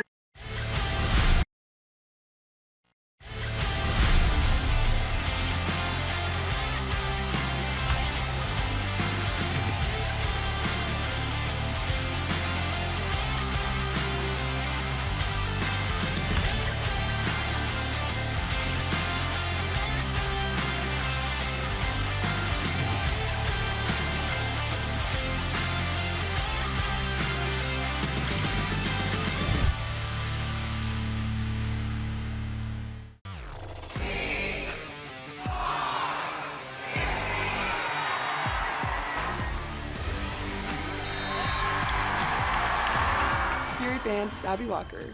See you at Nationwide Arena on Saturday, January 17th, 7 p.m. as we play Indie Ignite. We can't wait to see you.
Well, could this end any other way? Of course, a fifth and final set here on opening night. This has been a thriller, and we're not quite done yet. It has gotten loud in this building, and now we get a chance to see if Grand Rapids can find a way to pull victory from the jaws of defeat, as the Rise, who trailed 1-0 and 2-1, have really not had themselves in a position other than playing catch-up all night, but yet here they go. It's a best of 15, Katie Olson. And in this fifth set, it is anyone's game. Paige Briggs-Romine will start us off here in set number 5. Yegdich to Evans. It's popped back, and it's a point for Columbus as Snyder's block lands a little bit wide of the line. Point Columbus. Megan Lush and the Fury. Lush serves. Ogilvy down to get it. Sage tees it up. They were not ready for it. Other side it goes. Williams swings and scores. Kashana Williams. 2-0 Columbus. Every point matters just a little bit more in a fifth set. Grand Rapids can't afford to go down big early. Sage to Al Hassan, swings, point Columbus. One of the rare misses from the middle here tonight for Grand Rapids.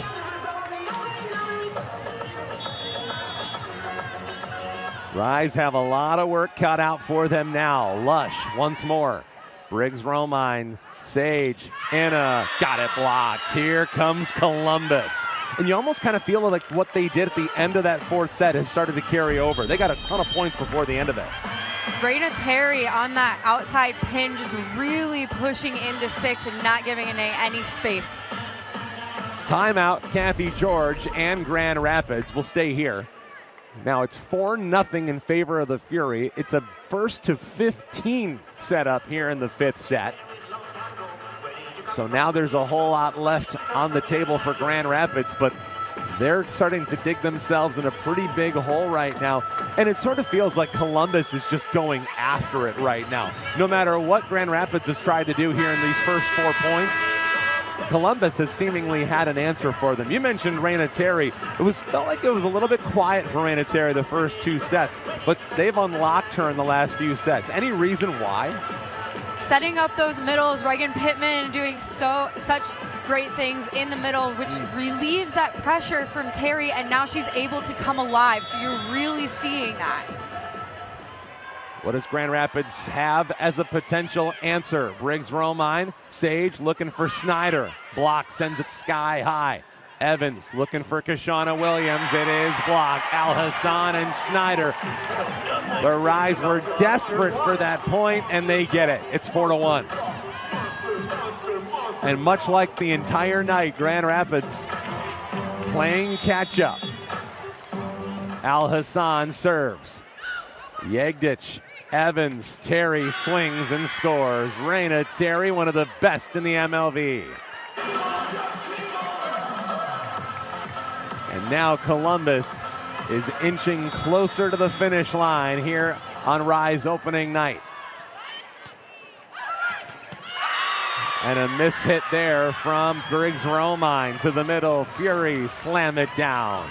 Pittman Nelson 6-1.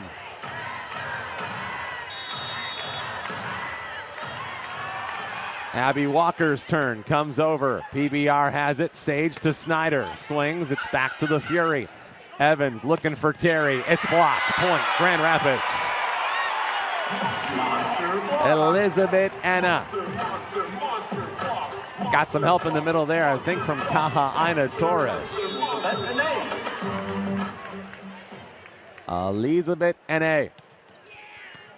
Powers it across. Evans near side. Kashana Williams not there. Ogilvy gotta have it. Point for Grand Rapids, and they do. No point, Rise. Columbus actually got the block, but the block was just a hair out of bounds near our first official on the far side. Make it 6-3. And now for all the success Columbus had to start this fifth set, Grand Rapids has a huge chance here. Reagan Pittman Nelson thought otherwise. She gets it down between 2 Rise defenders, and it's back to a 4-point Fury lead. substitution for the Rise. First time tonight we have seen Camila Gomez, who of course was really one of the important moves of the entire season back in year one to put her in at the libero spot, but she's not coming in as a libero right now, Katie. Comes over. Sage looking for Snyder, swings, and it is down, point Grand Rapids. So what is Camila Gomez doing now since Elena Ogilvy's still on the floor? Defense and serve receive. She's back there to just bring that energy and make sure nothing hits the floor. Spent first year in Grand Rapids, then ended up with the Omaha Supernovas, but she was a huge reason why Grand Rapids got themselves into the championship match 2 years ago. Carly Snyder aces. Big swing from one of the best servers in the world. 7-5, the deficit is 2. Snyder pounds this one into the net. Boy, that big rocket arm giveth and taketh away from time to time. So now we will switch sides, go to the other end, and pick up where we left off. Grand Rapids and Columbus. There haven't been many of these 5-setters over the years, but win or lose tonight, this crowd has been treated to quite an entertaining spectacle. They have. You really got your money's worth for this match. This match is already well over 2 hours old. It's one of the hyper variables about volleyball. We don't know if it's going to be an hour and we're in and out, or if we're going to be here for a while and we get a chance to see a match that looks as good as this one. Especially with the teams in the league this year. You added the Dallas Pulse, so that's a whole new organization. They have to play somewhere completely different. So really, you have no idea what to expect at some of these venues. And then with the players moving around and really getting into who is staying with certain groups, it's just all different. And you really never know what to expect. Is it going to be a 3-set sweep, or are you going to go to 5? Get a load of this. So these two teams playing here on opening night for Grand Rapids in their house, but they don't play again until April. They'll play 3 times in one of the last months of the calendar season. And as we noticed a season ago, the team that you start with, like Columbus, who was 0-9, is not exactly the same kind of team that you will necessarily finish with. You can release players at any second. You can get new players from overseas leagues. You never really know who's going to be on the roster halfway through the season or towards the end. 8-5 is our score. Grand Rapids trails by 3. The serve belongs to the Columbus Fury and Raina Terry.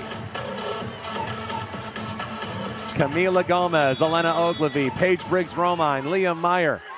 Let's see, Sage Caja, Ina Torres, and Carly Snyder on the floor for GR. They handle the serve. They look for Snyder. It's handled in the back. Nice play to keep it alive from Kamaile Hiapo, but it's a point for GR. They needed it, and they got it as we fight our way to the finish line. It's a block for Grand Rapids. The serve goes to Leah Meyer. She's been great tonight, especially in those first couple of sets. Here's a swing, and Snyder handles it. Sage looking far side. Briggs-Romine, point Grand Rapids. And here comes GR. It was 1-6-1. Now a chance for the Rise to tie us up here in the 5th and final set. Meyer soft serves it over, fight at the net. Ashley Evans gets it down for the Fury. The former Riser wins the match against the tough Ramat Al-Hassan. And again, that one just caught Ramat in a funny spot. 2-point lead for the Fury. Reagan Pittman-Nelson, too long. Service error. Oh, that was close, and it's back to a 1-point set. It almost dropped there at the end. Didn't miss by much, did it? Sage Caja, Ina Torres. trying to keep the Rise hopes alive. Evans slide play kept alive by Snyder. Sage looking for Paige Briggs-Romine, not there. Megan Lush in the middle. Evans back row attack. It is blocked! Guess who? Ramon Al-Hassan! We're tied at 9!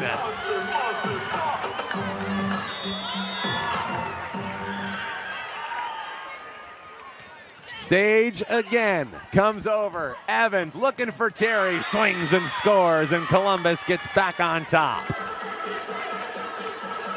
10-9 Fury. Substitution for Columbus. Out comes Kamaile Hiapo. Kashana Williams back in for Columbus. Evans slowly over, PBR, Sage, Al-Hassan kept alive by Terry. Lush free balls it across. Al-Hassan, Sage, Inna, swings, it is long.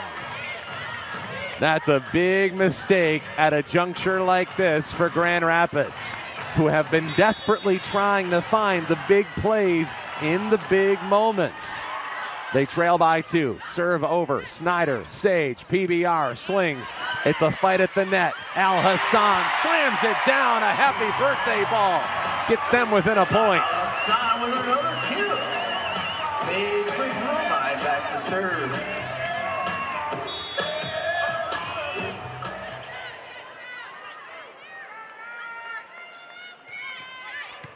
Comes over from Paige Briggs-Romine. A slap in the middle. Sage keeps it going.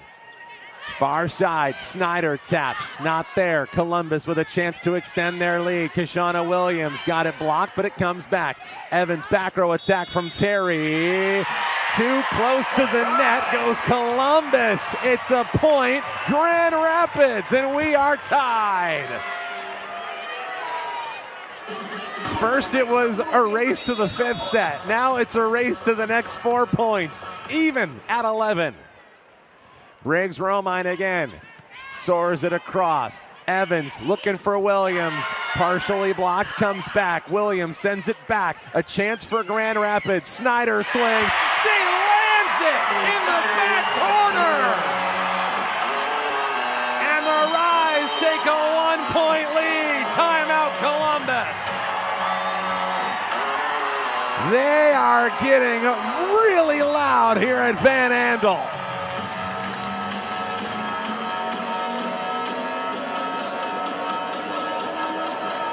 And I'll tell you what, if you have not had the privilege of seeing the Grand Rapids Rise play in person, I hope tonight gives you an understanding as to why you need to get here. grrise.com is the place to go for tickets. Next time the Rise will be here in GR, January the 29th, the defending champion Orlando Valkyries come to town. That's a 7 o'clock start. Then on February 1st, the original champion of the MLV, the Omaha Supernovas. So some tough tests for Grand Rapids back to back. They're in a tough test right now. They lead at 12-11. Paige Briggs-Romine and the Rise hoping they can celebrate opening night with a win. Briggs-Romine over. Evans to Williams. It's blocked, but it comes back to Columbus. Tap at the net. Down goes Grand Rapids to keep it alive. Carly Snyder has it dug out by Yegdich. Tap at the net. Comes back to Columbus.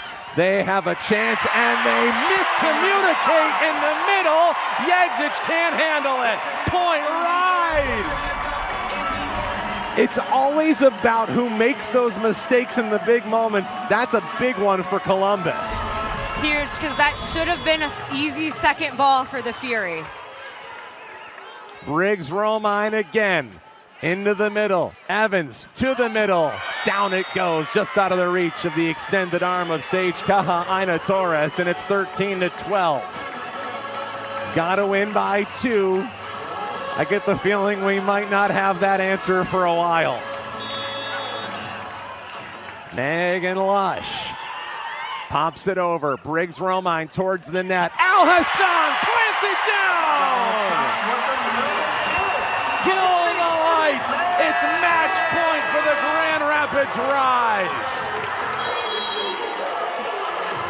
Angel Perez, the head coach of this Columbus Fury squad, will take a timeout. He wants to talk about it. Now, when these timeouts happen, are they to try to take the crowd out of it, or is it just as much to talk to your team? Like, what is the motivation more than anything for a timeout in this juncture? A momentum freeze. So right now the Rise are on a roll. They're feeling themselves. The crowd is into the game. So then just putting a little bit of ice on the other team, you're also trying to freeze the server. Maybe make them think about their serve a little bit more so that they might take something off of this. Don't forget, when this one goes final, we'll have Rise post game. If you're listening along on 96.1 The Game in Grand Rapids, we'll plan on talking, hopefully, to the head coach, Kathy George, and maybe even a player after this one wraps up. Here we go, 14-12. Everyone is standing in GR. Yegdich, Evans, block in the middle, down, not yet. Columbus still has it. Terry attacks. Briggs Romine has it. Sage for Snyder. It is down!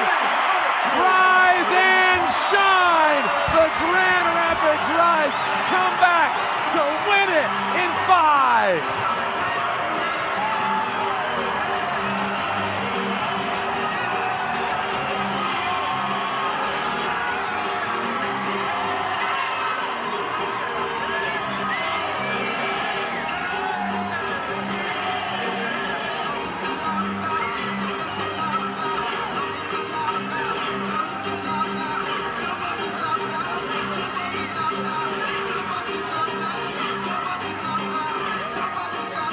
What a finish here in Grand Rapids. 15-12, our final score. That was about as entertaining as an opening night match can possibly get. And what a perfect strike from Carly Snyder in the corner to win it for Grand Rapids. Tonight's Rise Player of the Match. That was about as flawless as it would have gotten all night long. And just a brief moment, Katie Olson will have a few words. So Katie Olson is getting ready to talk with Ramat Al-Hassan. We'll plan on talking to her after this one. She's our player of the match. As Kathy George thanks and congratulates her team. Thanks everybody here in Grand Rapids, because now she's got herself a win on opening night tonight. Doesn't get much better than that. And fans, they had to work so exceptionally hard to win that one. They didn't have a lead pretty much all night long. Only in the final moments did they capture that lead, and did they end up stamping their W here in GR. They're all taking a picture on the floor. Nice little tradition for the Rise when they win. Hopefully there's a lot more pictures left to be had here in 2026.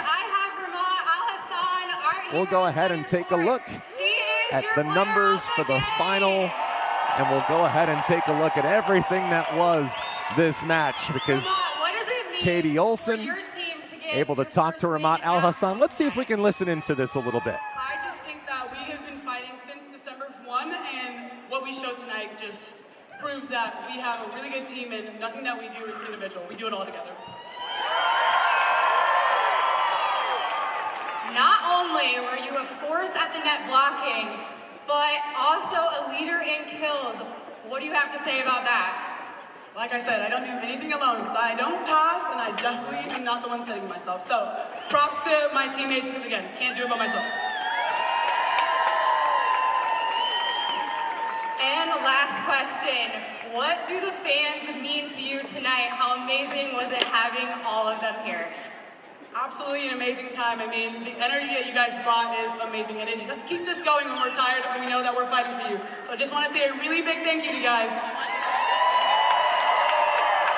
And that's your player of the match, Ramat Al-Hassan. Nice job, Katie Olson. We'll plan on talking with Kathy George in just a moment. And I'm sure she's got a lot to say about this one, because this was sort of looking for a long time as if this was going to be a night where Grand Rapids just couldn't quite find the big moments when they needed them. But we'll plan on talking with the head coach. First, we'll take a timeout. Then when we come back, Kathy George scheduled to join us next on Rise Postgame. They're a winner in 5 right here on Rise Radio, presented by U of M Health West.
Attendance tonight, 6,000 plus were treated to one of the great volleyball matches that we've had the pleasure of seeing in 2+ years here, and it happens to be in a night where you just get it so loud. Kathy George, maybe her ears are ringing like ours are. Kathy, first of all, congratulations. Oh, thank you so much. What did it mean to you? I mean, that was as exciting as it gets. Well, it was exciting, and I really like the fact that we were even down in Game 5 and came back, and we just saw that kind of fight that it takes to be a championship level team. So we saw that, and I was really excited to see our team kind of grind it out. Yeah, Ramat Al-Hassan carried you guys for those first 2 sets. I mean, tell me about what it felt like to actually watch the fruits of your off-season labor be such an important factor. Well, yeah, and for Ramat, I think that was really good because we know what she's capable of, and we our setters kind of like start getting the ball to her, and she saw, and you saw why she was a force to be reckoned with. And I don't think they saw that in either one of our first 2 games. So I think it's really cool that she came out and she stood out, and it kind of put other things into place. I know you got a million people waiting for you, but I have to ask you about, you know, we talk about killer instinct in the past and being able to find players that have it. Tonight, you guys had that in spades. What was it about tonight that allowed you guys to show that? The fans. I think it was great to be here at home, and I think, you know, we just really wanted to win it for all these people, and then just it gives you that chance to just dig deep when, you know, when things aren't going the way they cheered, the way they got after us. I thought that was great, and it really was giving us that extra boost. Feels like it can set a tone for an entire season when you win one like that. Oh, yeah, I love it. I mean, come on, fans, keep coming out because that was fantastic. Kathy George, congratulations on the win. Thank you so much. Appreciate it, Dan. That is Kathy George, the one and only, as Grand Rapids finds a way here tonight. Final score, 3-2. Grand Rapids takes down Columbus. Remember, at one point they were trailing in this 5th set 6-1, and yet they find a way to score the final 14 of the last, was it 20 points of that math that I'm trying to do on the fly. I was told there'd be no math, Katie. Now, good job, by the way. We actually listened to your conversation with Ramat Al-Hassan, and, you know, she was quick to point out the effect that this crowd had here tonight. You'd be hard-pressed to find it ever as loud in the last 2 years as we had it here tonight. It's amazing. And as an athlete on the court, when you hear just the fans cheering for you, you know, you get that like little chill through your body, and you're like, I'm invincible, I can do anything, everyone's behind me. And you know, every answer that Ramat had just went back to her team. She's like, this team means so much. Yes, I did great, but it was my team too. And that just speaks to the maturity and level of confidence that they all have at this level, just able to realize that it is everyone. It is not only the team, it's the coaches, and it's the fans. You are all one big, massive team that can rile behind each other. It felt like this was one of those matches that maybe if you don't have 6,000 people here, maybe you don't win. It just felt like Grand Rapids was really able to feed off of this crowd at the absolute perfect time. And one of the reasons that they were able to do it, we talked about Ramat Al-Hassan, but Carly Snyder. You know, they always say your best players need to be your best players when it matters most. And that swing to finish off set number 5 in this match was about as perfect as it gets. It was nothing flashy. It was into that deep corner and just right where the players weren't on the Fury team, just ready to put the ball down, and they all rallied behind. You could almost feel the energy in the building once we were going through that last play. You're like, oh, is it going to be this one? Is it going to be this one? And you shout out to Carly, and I almost was like, yep, this is it. And when you get a moment like that, it almost can set a tone for an entire season, because when you start the season with 2 losses, I don't want to think that you'd start questioning things early on, but you start to wonder what it will look like once you do find a way to win. And I think to that end, they figured out a lot about themselves tonight. They did, and it is challenging when, you know, you put in all this work, you are a professional athlete, you sign with the Rise, you practice for about a month, you feel really good, you go out, you contend with the champion last year, you go to 5, you're like, okay, we're almost there, but then you go to Atlanta and you're down, you lose 3-0. Like, that is challenging to bounce back from. Even the players are now maybe questioning a little bit, like, okay, like maybe I'm not as good, or the coaches are, is this the correct lineup? Are these the correct players? Are we going to trust the process? And you saw that tonight. They trusted the process. They came out, didn't really change much, and the fans rallied behind. And you could just, you know, I like to say fans have a pretty big effect. You know, if you're playing in an empty arena, there's a lot of thoughts going on in your head. You're playing with fans that are screaming, go Rise, go, get this point, you know, then you don't doubt yourself at all. Especially with such a momentum sport like volleyball tends to be. You look at what happened, just a quick look at the numbers for you. Abby Walker had a .435 hitting percentage. Reagan Pittman was at .632. Those numbers are absurd, and despite all that, Grand Rapids was able to get a win. It's amazing to see that they were able to get a win despite some dominant performances. But let's talk about Columbus, because, you know, I wouldn't say anybody really lost this match. Just Grand Rapids had the big moments and the big points when they needed them. Both of these teams showed themselves really well tonight. I saw great things from Angel Perez's Fury team. Reagan Pittman, Nelson, I cannot say enough about her. She is just a firecracker on the court. She's putting away balls. She is an insane blocker right now, which keeps them in the game, whether their offenses are working or not. She's always up, always putting away a couple blocks a set, so that's huge for the Fury. And then Raina Terry this year. Last year, it was, she might play, she might not play. This year, she has stepped up into that go-to player for them, and she has been absolutely incredible this far, so I'm excited to see how she grows the rest of this season. Raina Terry finished with 14 points to lead all Fury scorers. Reagan Pittman had 12, 10 for Abby Walker. On the other side, there were actually 4 players in double figures. Carly Snyder, she led all scorers with 16 points, 13 for Ramat Al-Hassan. She also had 4 blocks. Meanwhile, we also saw 11 out of Paige Briggs-Romine and Leah Meyer, who hit 35% tonight. I really liked her game in her debut. She was the quiet assassin, if I may say, because it wasn't anything super flashy or getting those points in must need, but she got those points sneakily. She was able to put down a couple of those slide plays, which are really, really tough to block. So the fact that she's able to get kills on those is incredible. And then we didn't see her play in this league the last 2 years. So just bringing a fresh new player is great for the Rise. Well, if I think we've learned anything about tonight's match, it's that if we have more of these, we're not going to have much of a voice, depending on how these ones go. Oh my goodness, that one was about as intense as it gets here in MLV. And that's going to wrap things up for us here from Van Andel Arena, the site of the Grand Rapids Rise and the Columbus Fury here on opening night. Our thanks to all of you for watching along on YouTube, listening along on 96.1 The Game. For all of us here at the Grand Rapids Rise, and for our producer back in our studio in downtown Grand Rapids, an assist from John Ilk as well as Charles Keegan. My name is Dan Hasty. That's Katie Olson. One last time, the final score here from Van Andel Arena. 15-12 in set number 5.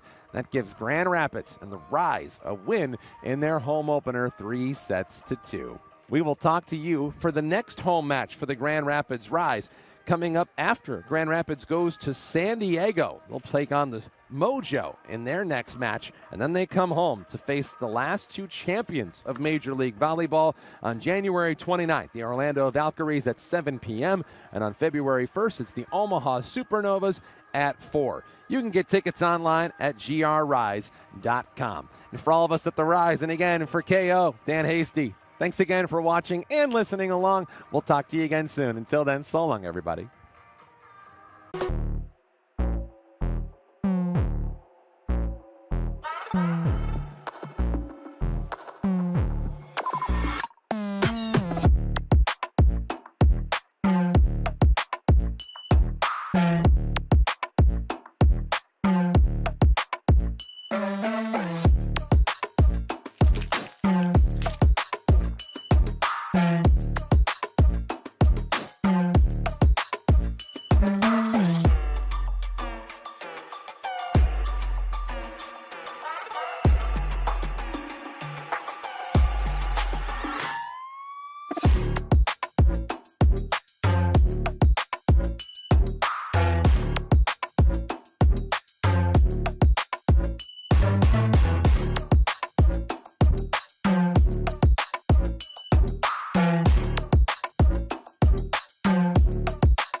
Club.